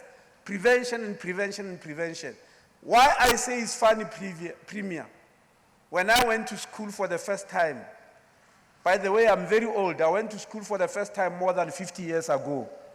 When I went to school for the first time 52 years ago. That's when I was in sub A. So that's how long it was, yes. When I was there, they used to teach us, prevention is better than cure. Yes, maybe I must put it in my own language because that's the language in which I learned. Tibela maloji palakalafu. They used to say that, yes. Teachers used to make us sing that. Tibela maloji palakalafu. We used to sing that in sub A. But now it's many years later. we're struggling to tell people, gore thibela malwetse phala kalafi. Kalafi is important for those who are sick, you can ask them. But for all of us, we need to work very hard to prevent these diseases, especially TB. Because I told you that for every one person who gets TB, they can infect 15 others in their lifetime. So working towards prevention is very important. And maybe before I sit in conclusion, this is what we are doing in South Africa. We have identified the areas where people are very prone to get TB. Number one is correctional services. Those inmates who are in correctional service facilities are more prone to TB than anybody. And there are 160,000 of them. We have got a policy starting from 2013 in all the correctional service facilities, what you call jails, that any inmate who goes in there must get screened for TB. During the time they are in, we screen them 2 times. When they go out, we screen them again and even follow them at home to see if their families can be screened. We have already done more than 500,000 screenings in correctional service facilities. The correctional service facilities in the country have been divided into 7 clusters. Each of the clusters has got a gene expert machine in them to help screen those inmates. The second group of people we are screening are the people working in the mines. They are the second vulnerable after correctional service facilities. There are 500,000 mine workers in the country. They need to be screened very often. TB is killing more people in the mines than even the rock falls. Even the unions don't know that. Even when you tell them, it doesn't evoke the emotions like rock falls. And I'm not saying rock falls are not dangerous, accidents in the mines. But I was telling NUM the other day that in 2009, 80 people who are their members died of mining accidents, of rock falls. And we have heard about it because there was a lot of noise. 80 people, that was 2009. But in the same year, 1,500 died of TB. But it was not even indicated on their radar screen as a union. And I told them that your members are dying of TB more than they are dying of rock falls. So if the unions must make sure that they defend their members, they must defend them against TB, especially in the gold mines, because there's a lot of silica dust. So we have told the mine owners that you are duty bound to screen these people, and no longer at the expense of the state, at your own expense, because they are digging the gold for you. You can't let them dig gold and get rich from the gold when you are poor. Yes, around 1980, 80% of the gold of the world was produced in South Africa. Today we are paying the price. Yes, we produced richness from the gold. Today we are paying the price because of what the gold produced for us. So I said to the owners of the gold mines and the other mines, screen these workers, and we are not going to pay at the state. You must pay because this is your gold, it's not ours. And the only thing we have done as the government, we have hired 9 inspectors, which we are paying. The work of these inspectors is to move from each and every mine to make sure that people are being screened for TB. And I'm happy to announce that by last year, our 9 inspectors informed us that 90% of the mines are screening people for TB. I'm very happy about it. Lastly, the people who are staying around the mining dumps, we call them peri-mining communities. Premier, in your province, is mostly around Carltonville. Yes, in the West End, you see a lot of dumps, yellow dumps there. Many people don't think much about them. People are getting a lot of TB from there. And so we are encouraging, especially people who are staying close to those mining dumps. When you go to the hospital, And Premier, when you go around telling your people, addressing your people around Gauteng, announce this, especially for the western region of your province. When they go to the clinic for anything, for immunization, to collect condoms, to collect contraceptives, for flu, for anything, ask the nurse to screen you for TB. And when we say screening, we don't necessarily mean being given a sputum and giving the sputum and gene extract. We don't mean that. A simple oral screening. You are asked 5 questions. And if you answer yes to them, we'll then go to the next step of using gene extract. I'm not going to tell you those questions because you will arrive at the clinic and answer yes to all of them. So I'm not going to tell you. It's like an exam. We don't tell you before you go and write. I want you to go. The nurse will ask you the 5 questions and you will answer truthfully. If I tell you today what they ask, you're going to memorize and say, yes, yes, yes, because you want to see what they do to your sputum. So I don't want that. But I want to emphasize, please ask. It doesn't matter who you are. Those who are diabetic, I've already mentioned. Those who have got celiac, I've already mentioned. Children, people stay in formal settlement, but anybody, because unlike HIV and AIDS, TB is propagated through the air. So you can get it anytime.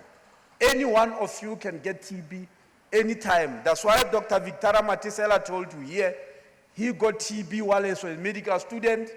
They treated him. He went to get it again while he was a doctor. They treated him.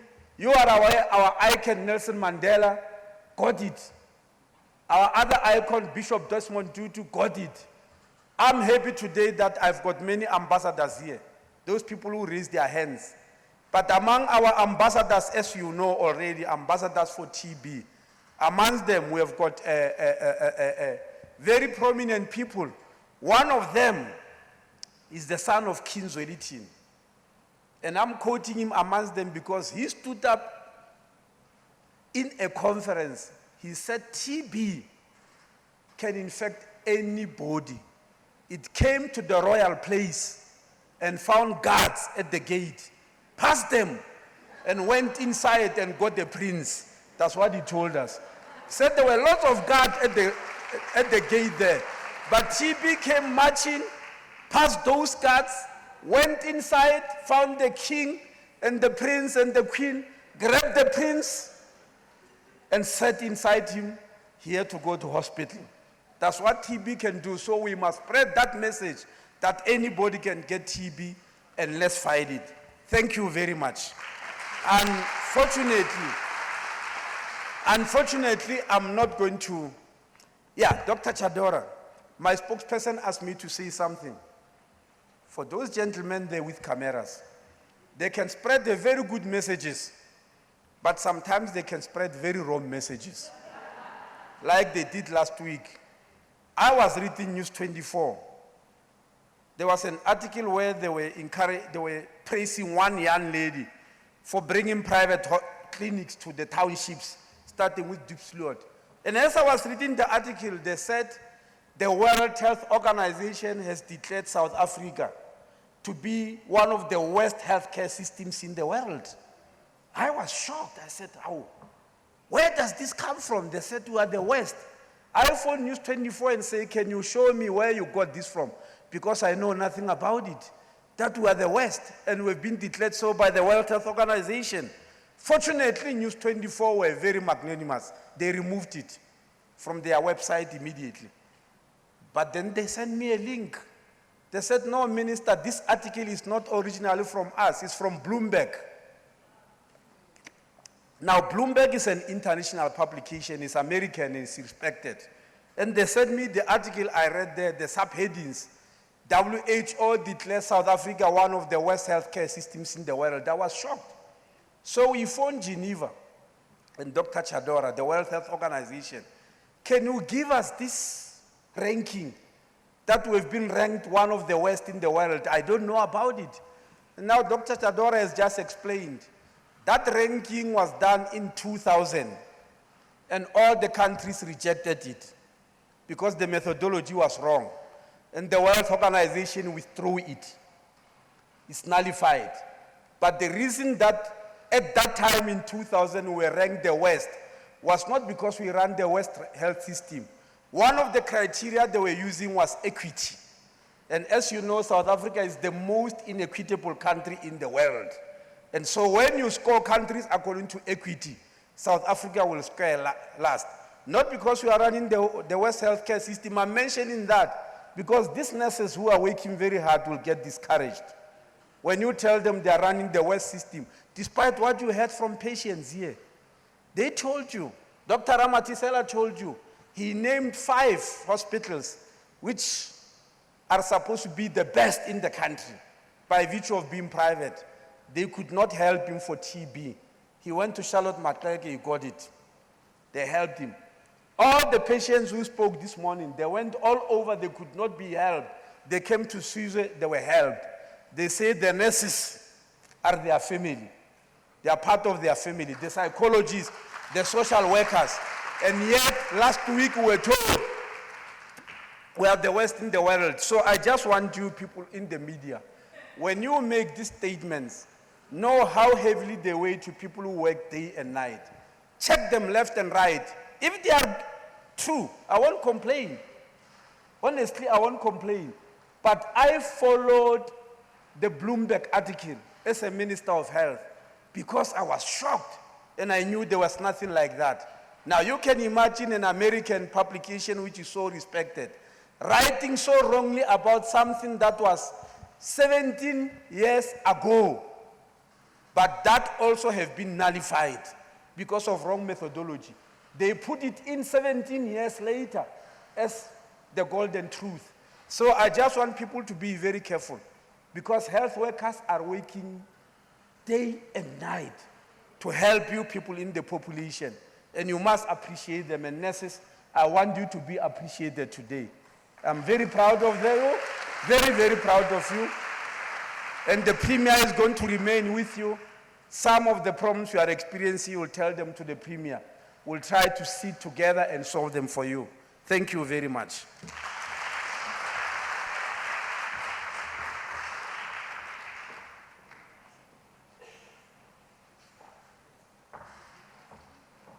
Yeah, I think as we release the Minister, I would just like to remind him that indeed the burden of disease in our country has been uppermost in the governing party. And that is why in 2012 conference, there was a resolution of establishing a National Health Promotion Council.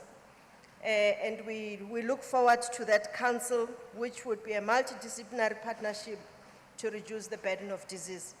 Premier, I know I have not as yet briefed you on this, so I have witnesses now, but it is my intention to establish an award, recognition award of the health promoting municipalities to assess each municipality in our province as to the extent to which they are going to promote health and prevent diseases and reduce disease burden. Obviously, we will work with them, so our various health workers and health leaders will work with them, but also take it even further down to look at health promoting wards where we live as such. So the fight against disease is a fight we can win, and 2030 to improve life expectancy of South Africans to 70 must mean that we have also defeated TB. So it is possible. Let's give the Minister once more a round of applause as an acknowledgement of his activism, passion, and dedication in keeping us healthy and living longer. I'm going to ask that we call the Executive Operations Officer of Otsuko Pharmaceutical Company, Mr. Masuhiro Yoshitaki, please.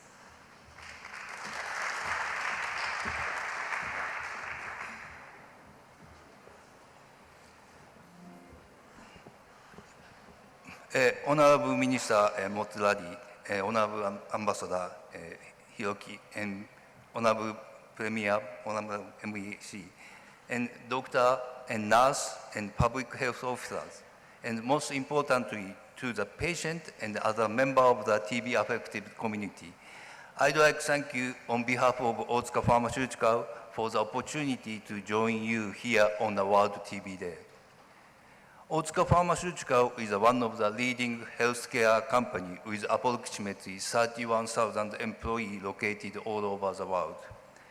TB was one of the very first research priorities established by our late chairman, Mr. Akihiko Otsuka. Since then, the company has been working tirelessly to deliver innovative solutions in the line with our philosophy of addressing unmet medical needs. Otsuka well recognizes the significance of this day, the importance of events like this one taking place all across the world. They have the power to caliber needs support and raise awareness of the challenge we have faced so far too long. For TB, a disease as old as mankind, it's shocking that first drug resistance survey for TB did not start until 1955. And little did we know that the rise of the multi-drug resistance TB, MDR-TB in mid-90s was only beginning of what would become truly global pandemic. Many patients have suffered from MDR-TB due to the lack of the attention given to disease that many in the research community and private sector had turned it back on. But no longer. Today we were celebrating hope. Today we are celebrating a new chance to fight back against TB with new tools, new innovation, and new partnership. During the last 30 years, Otsuka Pharmaceutical have been committed to TB-related research and development. After a long process of screening an anti-TB compound, in 2004, we are finally ready to begin clinical trial of delamanid, which became one of the first new treatments for drug-resistant TB in over the last half century. It was beginning for a long journey and continues today. Right here at Shizue Hospital, we are extremely proud to officially launch the delamanid clinical access program, so-called DCAP. Today's launch is a cumulus of many months of hard work and collaboration between all parties involved. I'd like especially thank you to the Department of Health and the National TB Program, and also Dr. Norbert Enjeka, and Right to Care, and all implementation partners, including the principal investigator and treating physician, and experts on a new drug and new regimen clinical advisory committee. Thank you for your hard work. This innovative program will help contribute to ever-expanding evidence base for use of new medicine in treating of MDR-TB. I'm also very grateful, and thank you for very genius support of Ambassador Hiroki and the Embassy of Japan in South Africa. Embassy was instrumental in convening key stakeholders and elevating tuberculosis as a critical public health issue that was full attention of the government of Japan. While today we celebrating beginning of this program, for Otsuka, it is one of the many important steps toward building long and fruitful collaboration fighting TB in South Africa. Our involvement began with the TB clinical research at the 3 different locations in South Africa, including research focused on especially on HIV-affected individuals, as well as children. And we are partners in several research projects led by other organizations are planned to or ready to taking place in this South Africa. The CAP represents next step of the taking important research innovative and initiative implementation them on a broader and programmatic level. We want to know we are remain heavily involved in rollout of this DCAP and committed to be your partner every step of the way. In parallel with the rollout of DCAP, Otsuka will also closely working with a local partner who will make a registration to Medicinal Control Council to ensure our product, their money can be available many people throughout this country in the very near future. There is still a lot of the work to be done, but we are encouraged by great progress we have made so far together with you. Otsuka remain committed, continuing fighting against TB with additional research in new compounds, pediatric formulation, biomarker, and treatment monitoring tool, and other exciting projects. Especially, Otsuka has also started second new anti-TB drug clinical study, right now phase 1 trial in the United States. Also, we are developing the biomarker as a tool to speed up drug development. South Africa will remain in the pivotal and vital partner in this work also. Otsuka is invested in TB and in South Africa for a long term. We will continue to stand side by side with National TB Program and other organizations to ensure South Africa will have the best tool available to them so that they can live long, healthy, and productive lives. So once again, I'd like to thank you for your support in this mission, and I'm very looking forward to make more exciting milestones together in the near future. Thank you very much.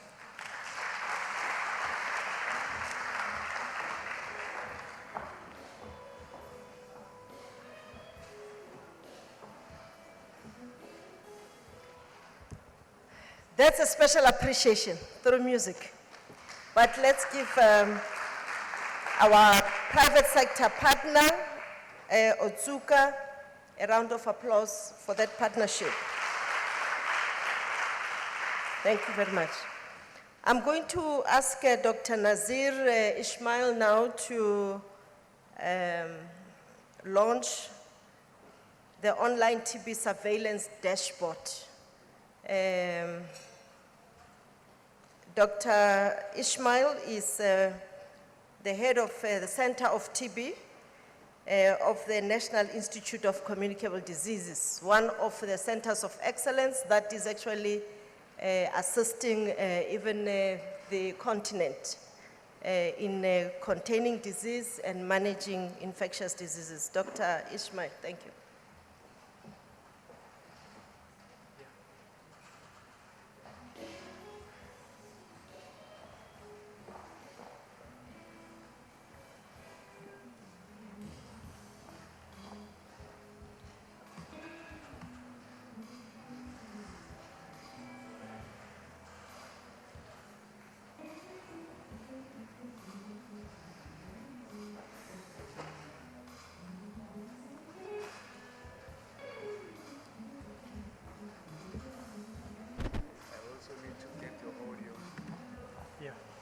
Do I need to use this?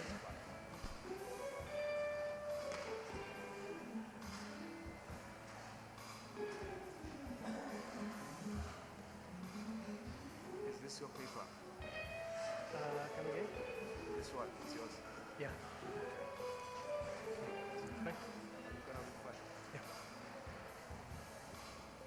Right. Right. Good morning to everyone. Thank you for this opportunity, specifically to the Minister of Health and the Director General of South Africa. Also, acknowledgements to the Premier of Gauteng, the MEC of Health, the Ambassador from Japan, the WHO Country Director, and obviously the SENEC Deputy Chair. We thank you for this opportunity as well to share something very important for the country. And links to what the Minister had spoken about earlier on. South Africa is focused on ending TB. And we really hope to achieve that within our lifetime. And the targets are set for 2035.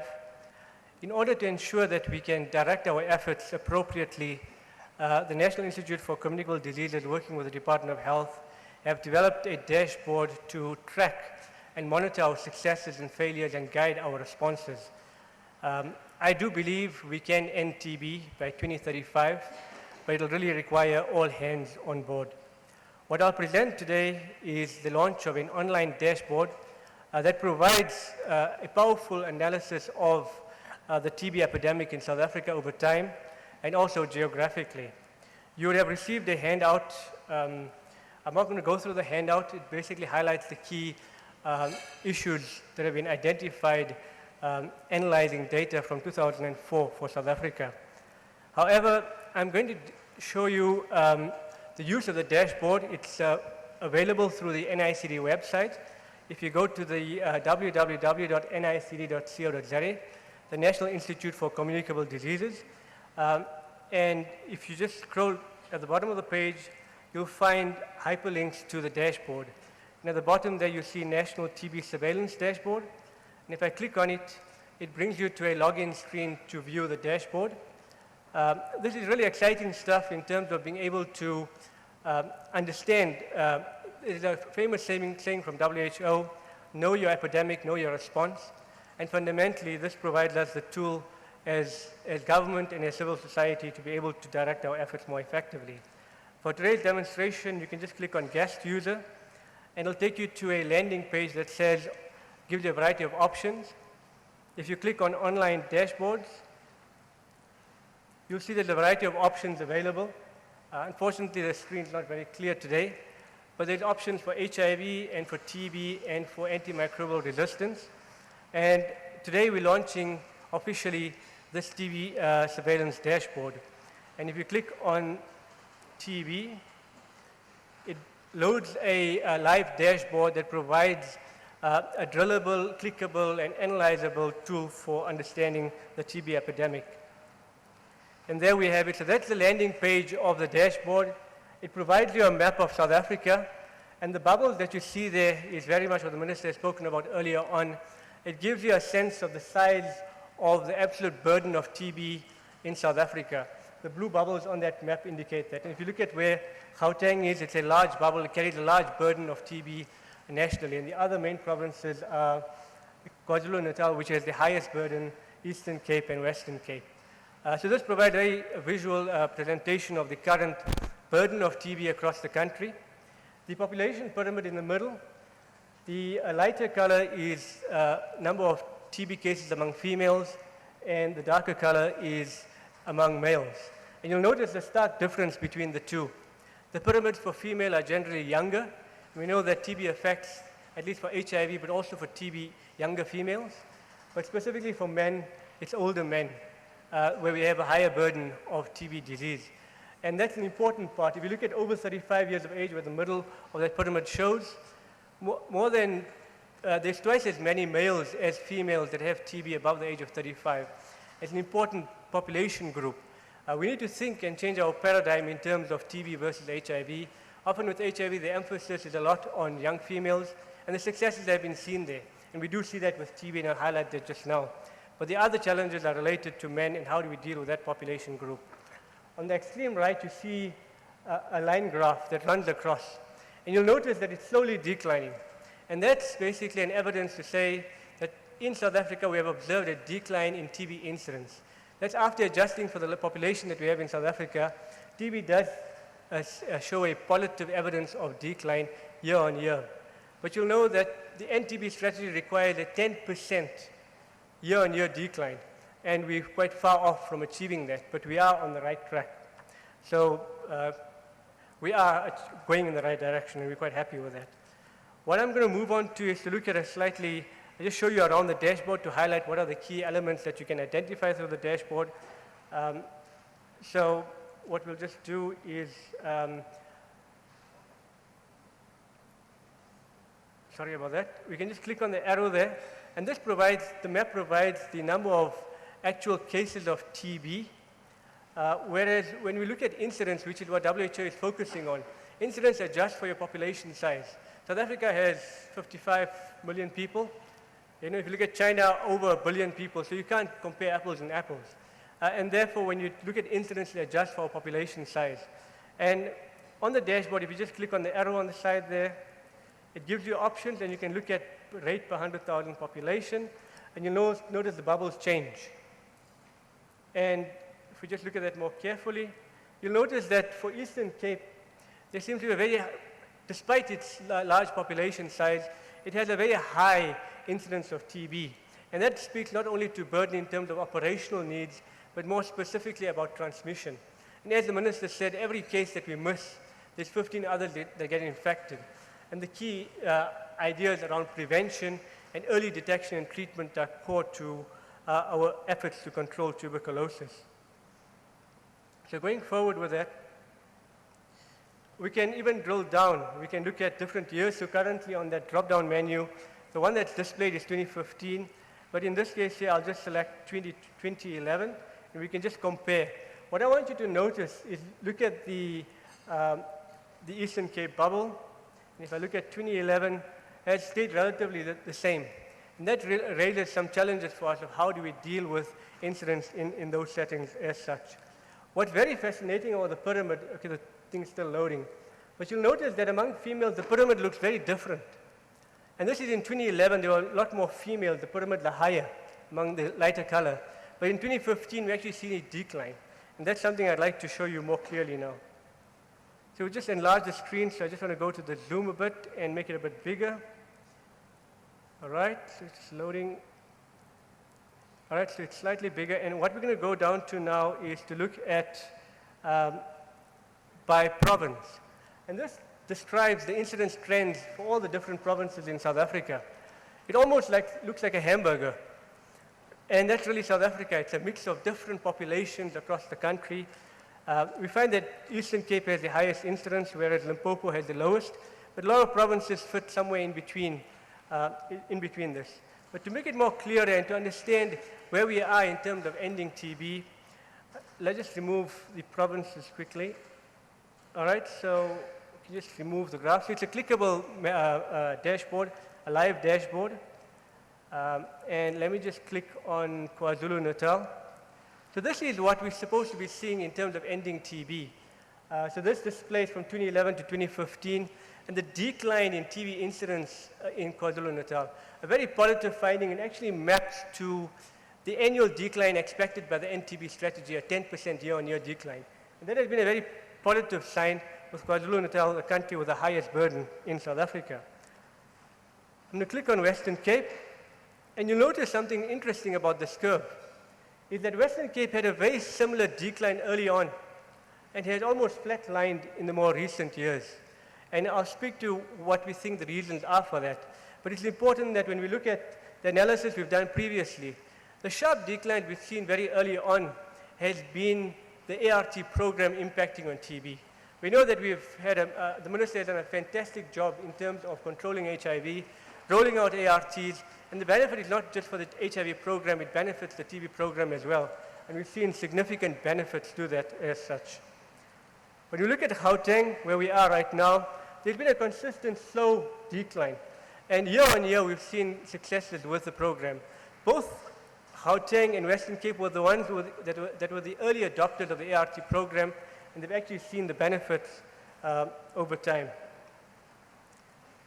We can just go back to all the provinces, and now we can move up to the provincial view. So for people that are in a specific province, you can click on the province. And in this case here, we've got Eastern Cape that comes up.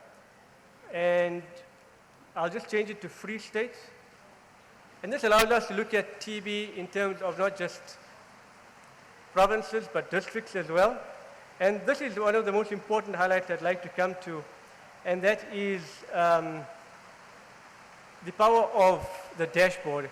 This shows you Free State and the different bubbles. And if you click on, we know Mangaung is a high priority district, but if you click on the bubble that's just slightly higher, you can identify areas where we see high burdens of TB.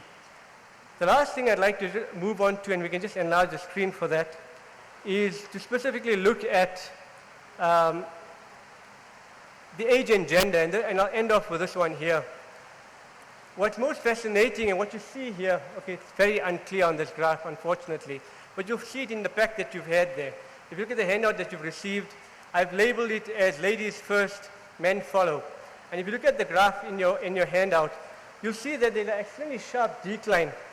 Well, you can't see it, I know you can't see it, but there's a very sharp decline among females. And I'll make it a bit more clearer, so that's a bit better. So that's basically among females between the age of 25 and 44. And if I add in the other age groups, now it looks a bit better. If you look at the blue line and the females on the right, you see a very sharp decline. And for us, the understanding there is that the HIV program has placed great emphasis on women 25 to 44, and we see the benefits.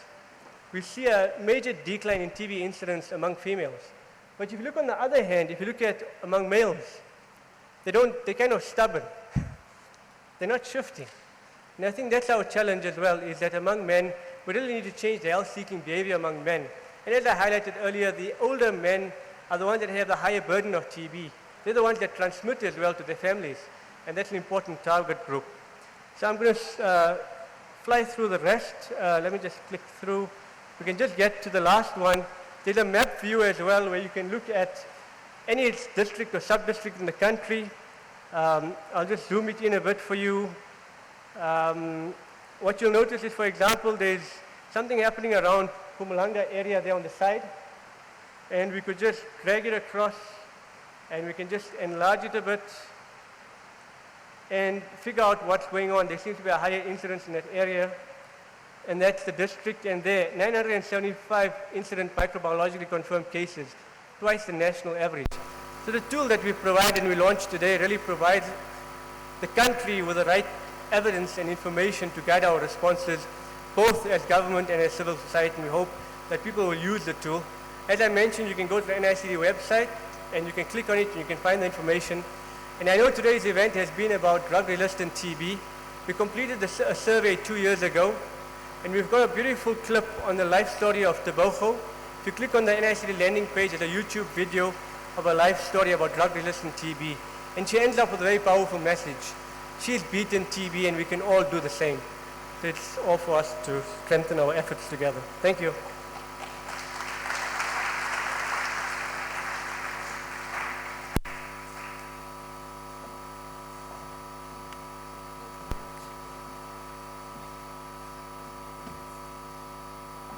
If you can't count it, you can't achieve it. So monitoring is important. The baselines in Gauteng Premier, we look forward to giving the baselines also in every ward. It may be a journey, and that is why we need technology. So we'll build on the tool that has just been launched by the National Institute of Communicable Diseases or Infectious Diseases. Let's give Dr. Ishmael another round of applause. I'm going to ask Ms. Steve Litsike, the South African National AIDS Council, also responsible for a partnership, national partnership against TB and STIs, who's the deputy chair to our deputy president, and also the chair of civil society, to come and share with us her ideas and her advice and her commitment of civil society towards fighting successfully TB in our country and in our continent. Thank you. Ms. Litsike.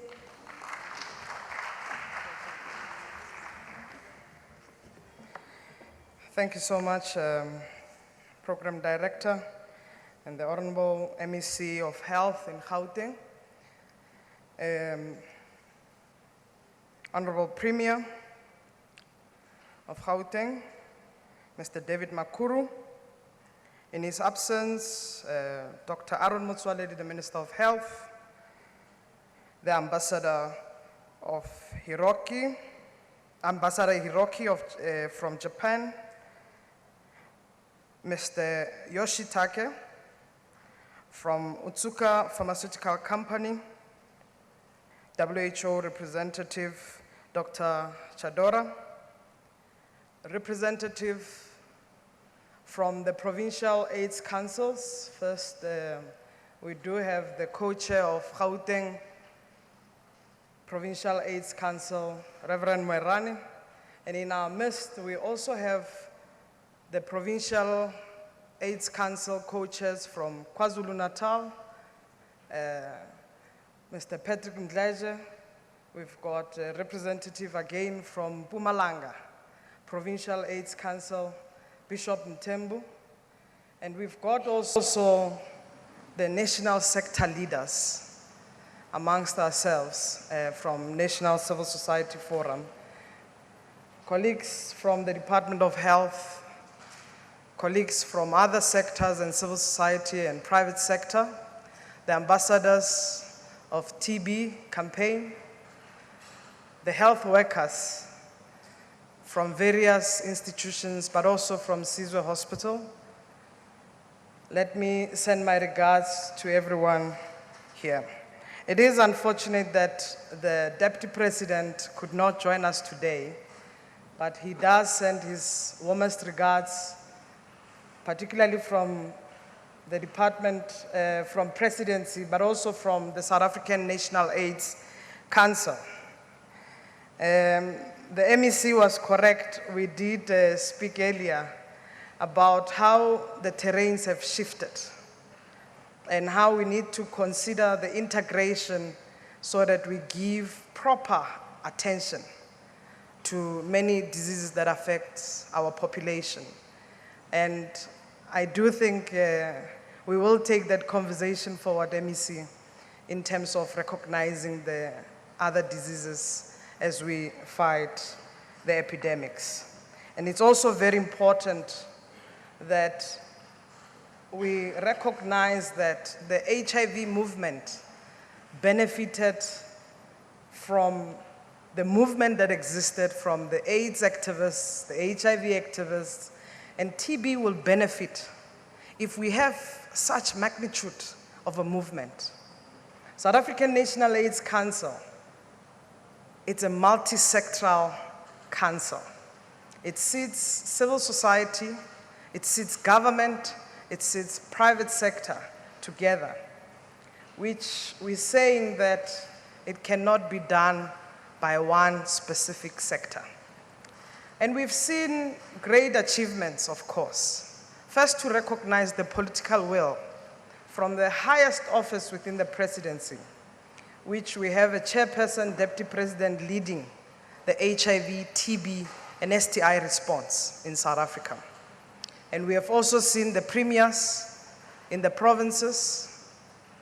We are also seeing the executive mayors from the cities, from the metros, and the councillors. And it's unfortunate, earlier I wanted to mention the patient that is admitted here in Sizwe Hospital, who's a councillor from Merafing, that from here he needs to go back and lead the AIDS Council in his municipality, in his ward.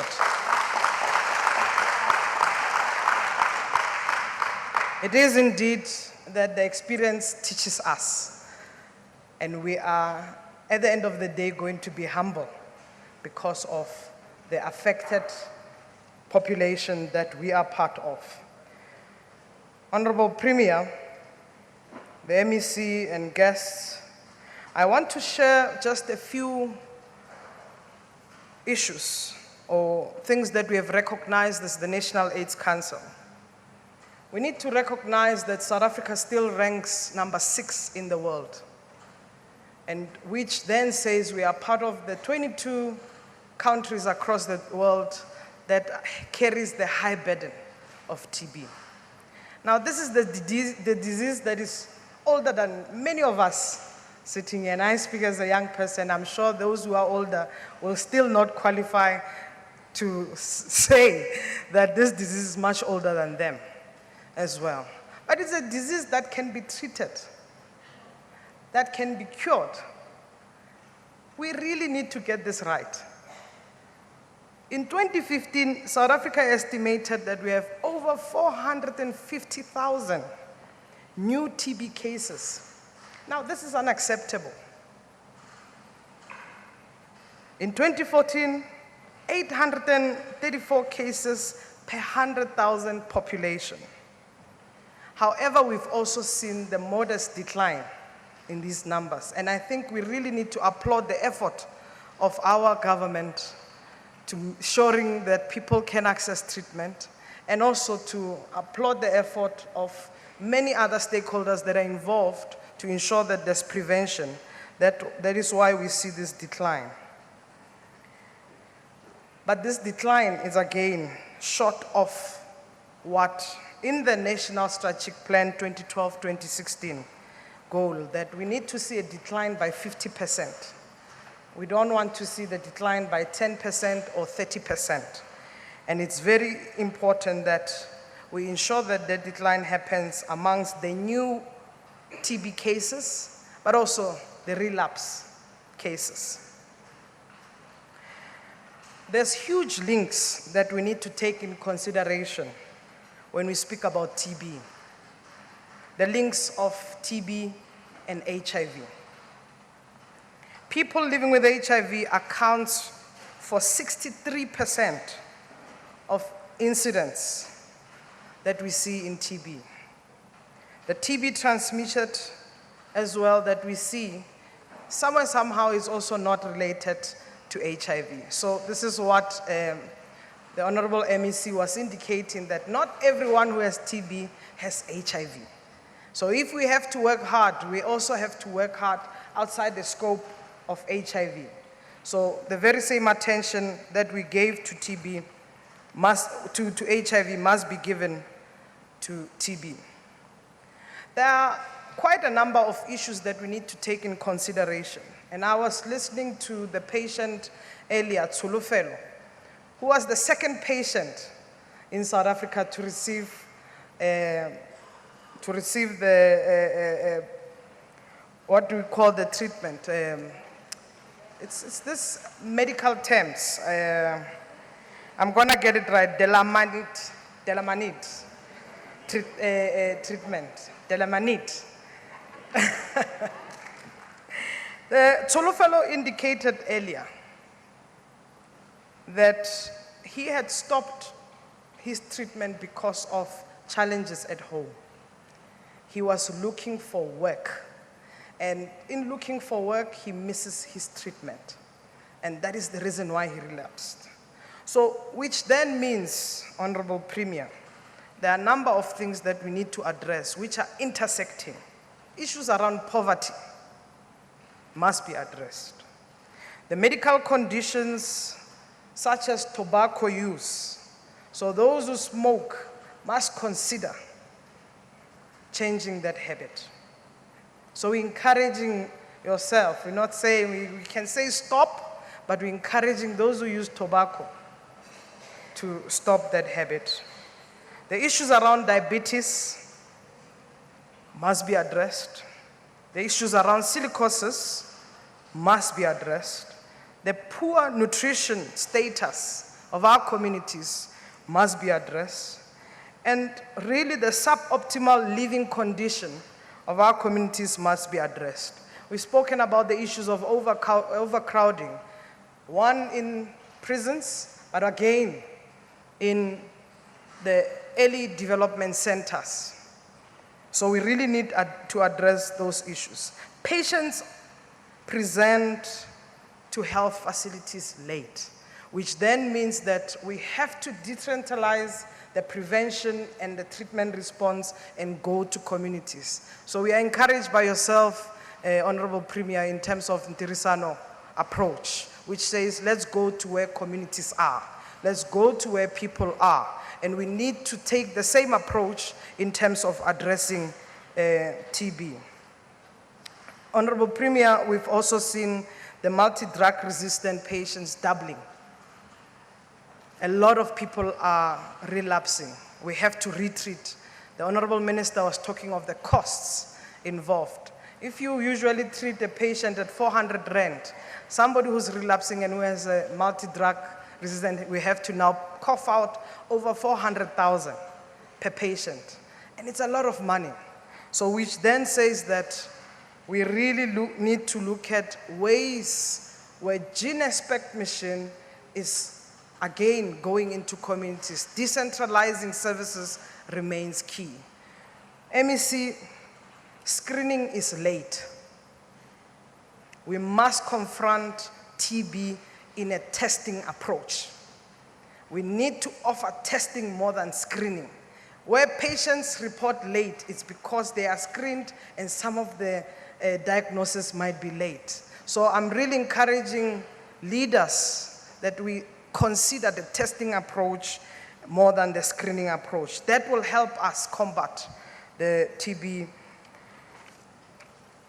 disease. I want to say, within the National Strategic Plan, we have identified the key populations of TB. And Minister of Health have spoken about them.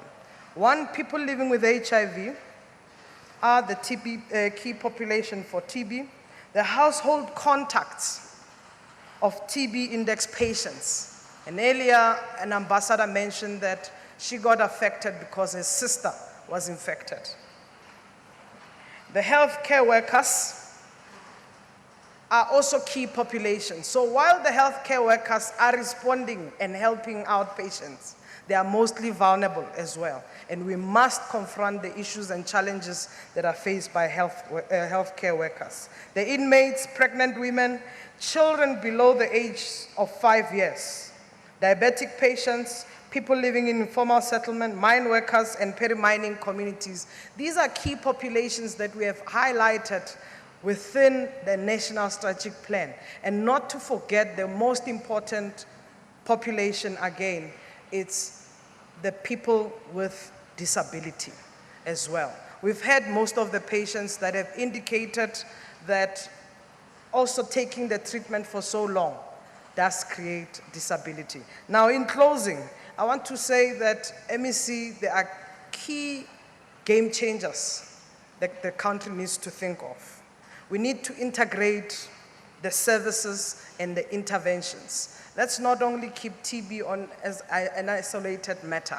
It speaks to non-communicable diseases, speaks to many other diseases. We need to build a strong social system in an ecological way, patient-centered, but think about the relationships, think about the communities, but society at large. We need to think of sufficient and training for our health workers. We need to think of awareness, the social behavior campaigns that needs to be reached. And most importantly, to say that the health system strengthening needs to be linked to the community system strengthening.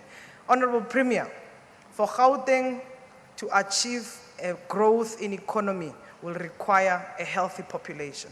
Thank you.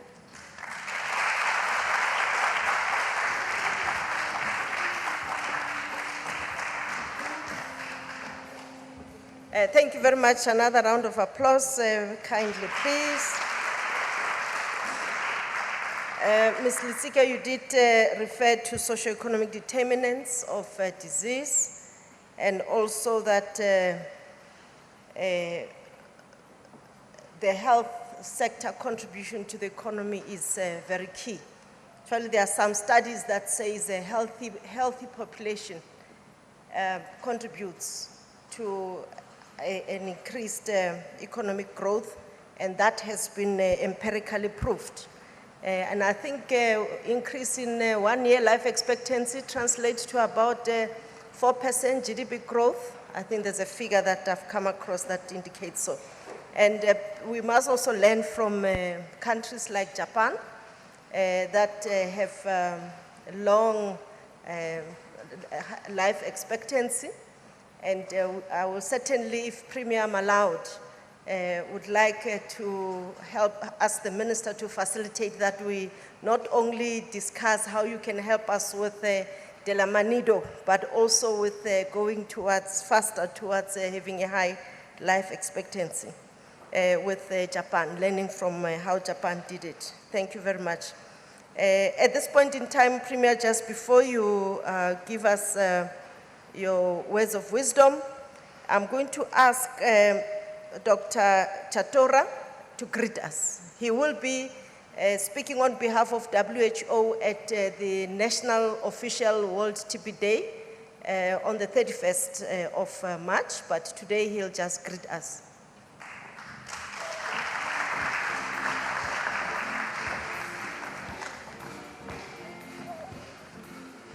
Thank you, Dr.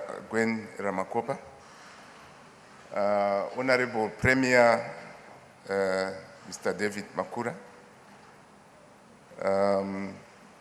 the Ambassador of Japan, Your Excellency, Mr. Hiroki, Steve Letsike, my colleague, who is the chair of civil society, chairs of the AIDS, provincial AIDS councils, health workers, and the media. I want to thank you most sincerely, Premier, for inviting us to participate at this function where you are celebrating World TB Day. World TB Day is recognized globally. It's an important day. And as you have heard from the minister, it is our wish as the global community to do away with TB by the year 2030. I was also pleased to witness the launch of the Lamanid program in South Africa. You must be one of the first countries in the world to be using this drug in the treatment of TB.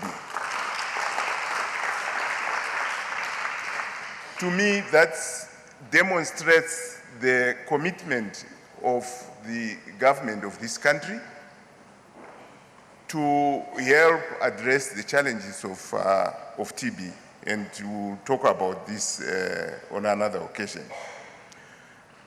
As you know, I represent World Health Organization, which is a specialized UN agency which is responsible for promoting health, preventing disease, and of course, saving lives. The emphasis is on the preventing disease and the promoting health, which is consistent with what the minister was saying earlier in the day. We are here in South Africa to work with the government, first and foremost, primarily the Department of Health, but also all other departments that are working on health issues.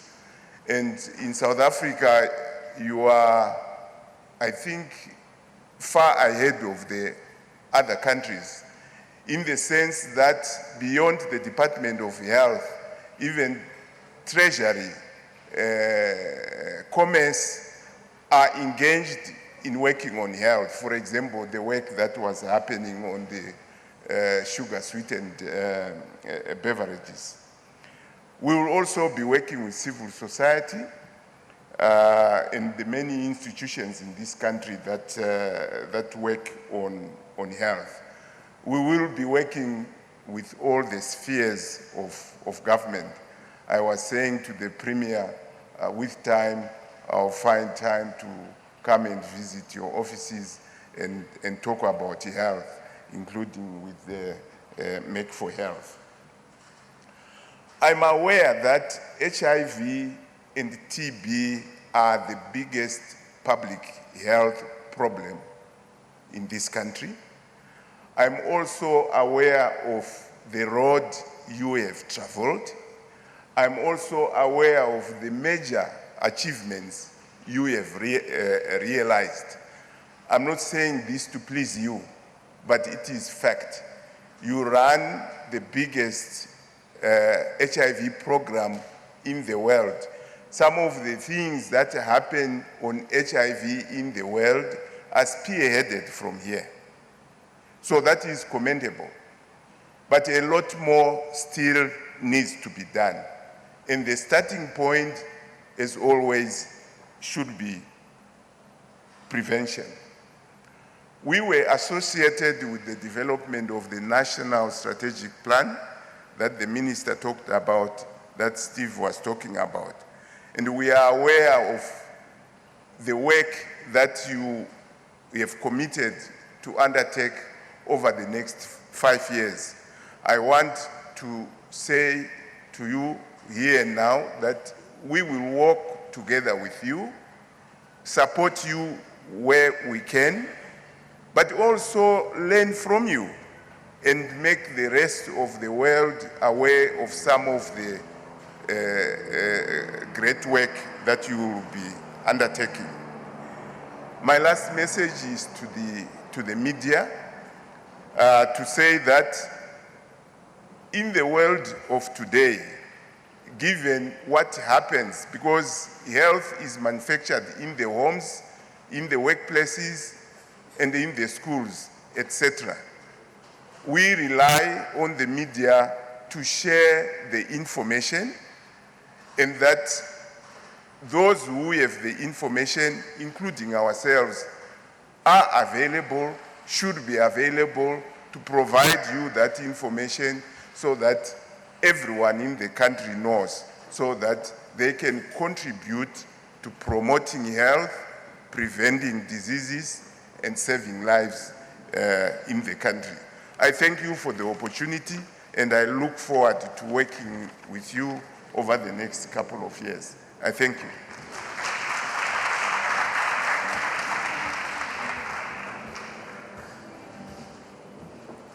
I think the last speakers are very privileged because their speeches are serenaded by music. But let's give WHO representative another round of applause. Thank you very much.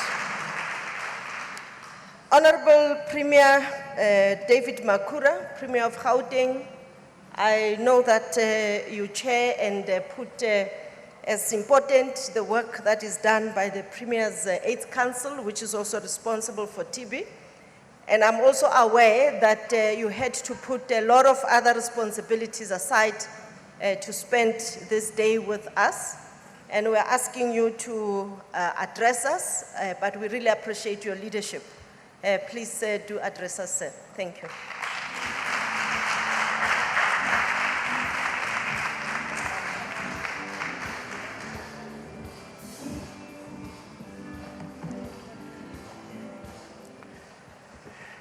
Thank you very much, MEC for Health in our province, Dr. Gwen Ramokgopa, for shepherding us up to this point.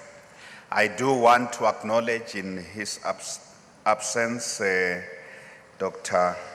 Aaron Motsoaledi, the Minister of Health in our country, who we know is working very, very hard to get our health system to meet the needs of our citizens across the land and the length and breadth of our country. The country director of the WHO, Dr. Chitora, who's just spoken before me, the deputy chairperson of SANEC and the leader of the civil society in this front, Comrade Steve. Thank you very much for very illuminate words about how we must approach dealing with this pandemic. The Japanese ambassador, Ambassador Hiroki, who also gave a message here, and Mr. Yoshitaki from Otsuka Pharmaceutical Company. We appreciate the contribution of the Japanese to help us fight the scourge of TB, as we are doing right now, and the co-chairpersons of AIDS councils in Mpumalanga, KZN, and in our province, who are here, and members of the AIDS councils, SANEC, and the provinces. I've seen a number of members of our AIDS Council who are also here, and the civil society representatives who have joined us. I particularly want to acknowledge the CEO of Sizwe and the staff who are here, who we are going to have a meeting right now. So I need to finish quickly so that we can have our meeting. Mine is basically, very briefly, to first thank all of you for turning up here on World TB Day,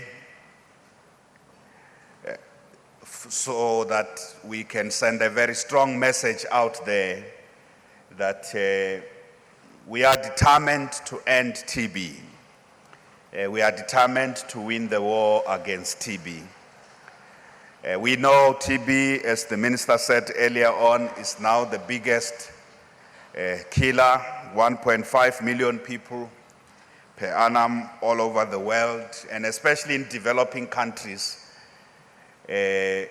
perish out of TB. We know that together with HIV and AIDS, they have the greatest impact in the developing countries, especially where there is a multiplicity of factors and conditions under which people live, which affect them. And Steve was articulating that when he spoke about the need to have a multi-pronged approach, multidisciplinary approach, and a multi-stakeholder and multi-sectoral approach. But we have to first start with our health workers. Our healthcare system is overburdened with disease. That's the big part of our story, is that our healthcare system is overburdened with disease. Unlike in countries like Japan and Cuba, where there's much stronger preventive measures and a much stronger primary healthcare system, ours is overburdened with disease. So, which means that our healthcare institutions and facilities and healthcare workers are overworked. Generally, they work much longer hours, they are overworked. So we have a large number of our population in and out of health facilities, and therefore away from some productive work, away from work that earns income, away from other social activities that contribute to the well-being of our communities. So this is a very important context as we fight TB and as we fight HIV and AIDS. We must do so in a way that strengthens the entire healthcare system. So the foundations of our healthcare system must be very, very strong. And we must do so by starting with primary healthcare, particularly where most of our people are located. We need very, very strong primary healthcare institutions.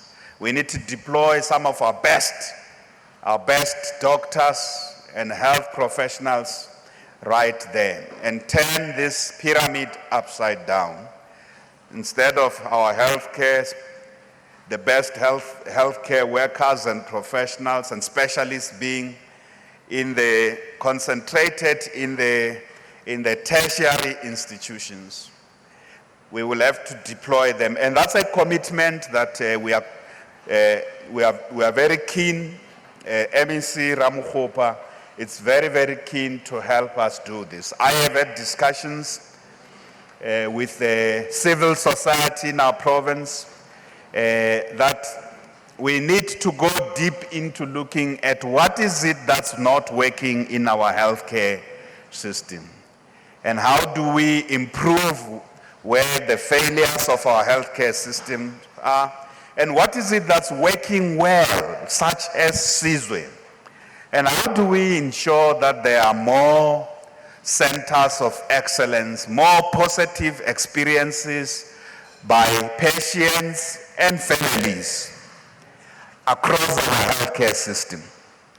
And I want to repeat what I said earlier on, that what you are doing at Sizwe, Dr. Low, What you are doing at Sizwe, we're following that every day. Now you need to know that whatever you do here is on the radar screen of the Premier and the MEC, because as a center of excellence, we want you to teach others. How do you run a healthcare facility that delivers and meets the expectations of our patients and their families? We need to know that the experiences in the healthcare system is not only by those who are sick, but it's by families. When a family member comes to see, they are very observant. The first thing they look at, even before they get feedback, they experience right from the gate, right up to the ward. They experience how this institution is. From the security guard to the cleaner, right to the nurse and to the doctor. So it's a very holistic and integrated experience. So that's why we've given you that award. We have given you that award as an acknowledgement of your contribution. But we also want you to teach others. You might be dealing here with treatment of particularly multi-drug resistance, MDR and HDR, because we know that there are other facilities that are treating TB, but you must know that you are dealing with health in any case. So if we can have a hospital that's run well, it means we can have a healthcare system that functions well, right up to a clinic in Kateong or a CHC in Kagiso or a hospital in Sebokeng. We need that same level of quality. If you are not about caring for people, don't be in the healthcare system. If you are impatient with people,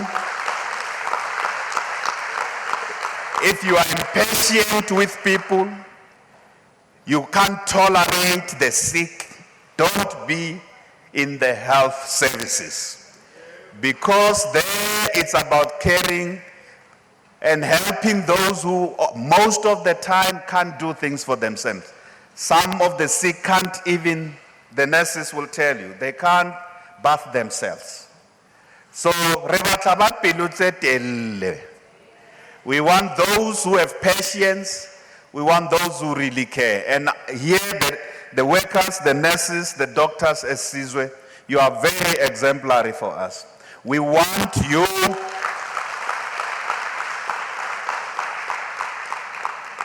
We want to tell the story of Sizwe everywhere. I saw in the survey that we got from the Gauteng City Region Observatory, we got that survey in July last year. The report in that survey said most patients and families' complaints about healthcare are about the treatment by those who work in the healthcare system. They said the treatment is bad. There's no batupili. That's what the survey said.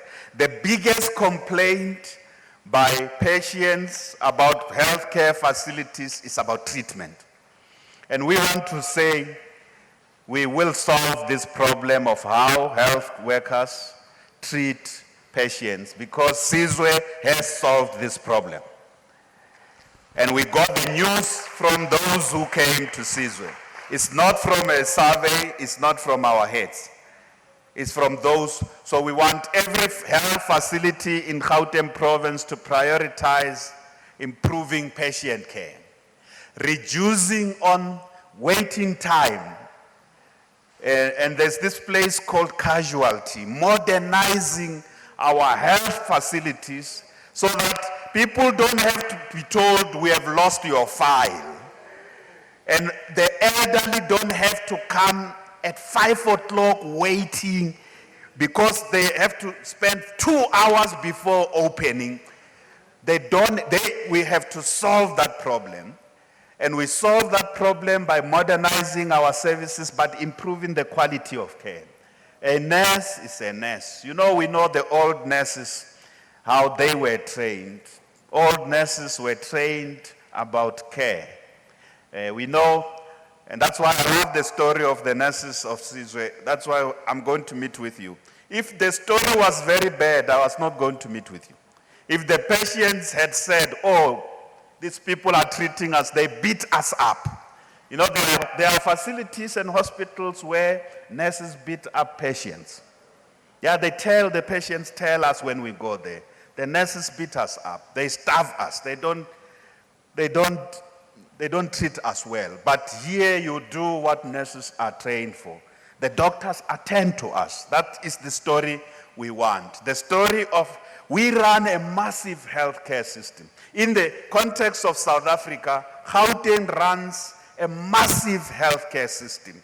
There are 7.1 million people who visit healthcare facilities in Gauteng per annum. So every year, the Gauteng healthcare workers see 7.1 million people. Some of them come from across the SADC region. And one of the challenges with TB is that the problem of lack of follow-up is because we have a huge migration problem. I'm sure the nurses and the doctors know this. So there will be people who come into Gauteng, they come to Sizwe, they get treated. When they are supposed to do follow-ups, they are no longer here. They are in the Eastern Cape or they are in Limpopo. Or they are in Northern Cape. So that does also impact migration, which is a big issue, big problem for everything we do in Gauteng. High rate of migration impacts on what we do. But we have no excuse. We want to improve, we want to see results on cure rate. For MDR and SDR patients, we want to see real improvements. And Sizwe, you have our full support. So whatever challenges you face, you have our full support. I want to say to our civil society partners, we can't succeed without you.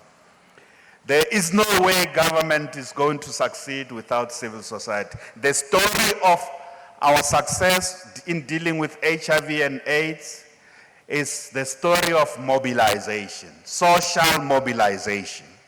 The story of mobilizing everyone and taking action everywhere to speak up and ensure that we deal with the problem. So if there's something we must learn from that campaign, is that to end TB, we need the lessons of the fight against HIV and AIDS.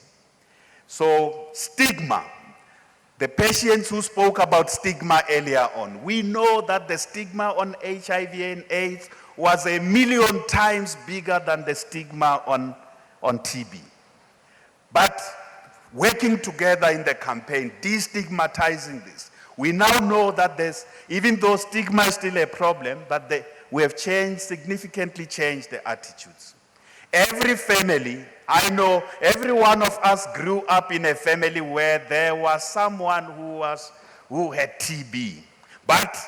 And for many years, Steve, you were talking about the question of how old TB is. But for many years, even if we grew up in families where there was always someone with TB, the stigma is still there. The stigma is stubborn, which also means we must mobilize, work together in the same way that we worked. And I like the multidisciplinary, multi-sectoral integrated approach. If we can identify 3 areas of healthcare or 4, around which we already have 2, that's HIV and AIDS, TB, around which we need this concerted social action by government, bring in business, bring international partners, we will get very, very far. And I want to conclude by giving an example of the work we are doing. In the new year, we're going to be working together with our social partners to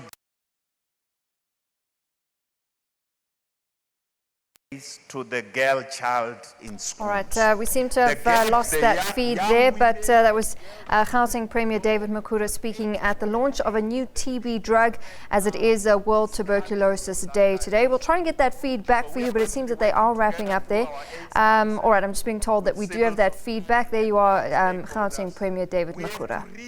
2.1 million young people in the Gauteng schools. By the end of this financial year, which means by end of March next year, through all our efforts, concerted efforts, we must reach 2.1 million young people in our schools, especially the young women across the system. If we don't intervene there, we're facing a real reversal on HIV and AIDS. With TB, we must do the same. And the National Strategic Plan will help us a lot, which with our meeting next month of the Gauteng AIDS Council, we'll also look at the specific dimensions of that. So the focus on HIV and AIDS, on TB and on STIs is a very important, but we need to say in each of these, who are the most vulnerable groups and which are the most vulnerable regions in Gauteng. So if TB, the most vulnerable people would be in the West Rand, we will have to have a concerted campaign that also target geographically those communities. And sectors of communities that are more affected, if it's males, with regard to TB of a particular ages, that's the best way we must carry this campaign. So I want to thank all of you, and again emphasize, but we need a strong healthcare system at the back of this. And when we tackle one, let's always do so in a way that builds this foundation of a strong healthcare system. Primary healthcare must work, because when primary healthcare works, we also have more prevention. When our health workers can visit people in their communities, especially at clinics and CHC levels, and when every household is known what is the common ailment in that household, we can intervene more effectively. It's only when we do that we can have a more sustained approach. We in South Africa carry the burden also of Africa. That's why Gauteng Healthcare carries the burden of servicing the entire SADC region. And we can't complain about that, Dr. Chitoka. We can't complain about that. We must ensure we do the best we can to service the patients. Health is about patients. Sometimes it doesn't matter where the patient comes from.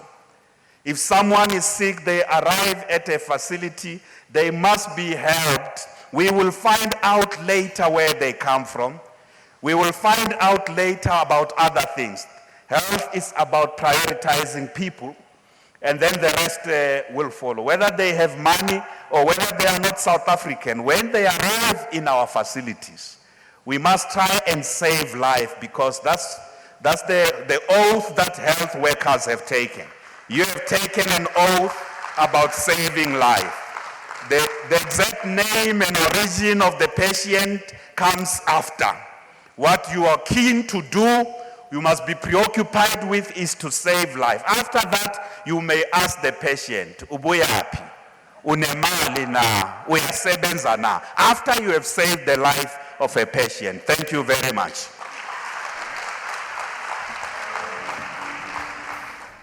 All right, there you have it, ending off Gauteng Premier David Makhura live from the launch of a new TB drug to mark World Tuberculosis Day. We'll get more on exactly what came out of this launch and more on this new drug that's coming up next. Stay with us after the break.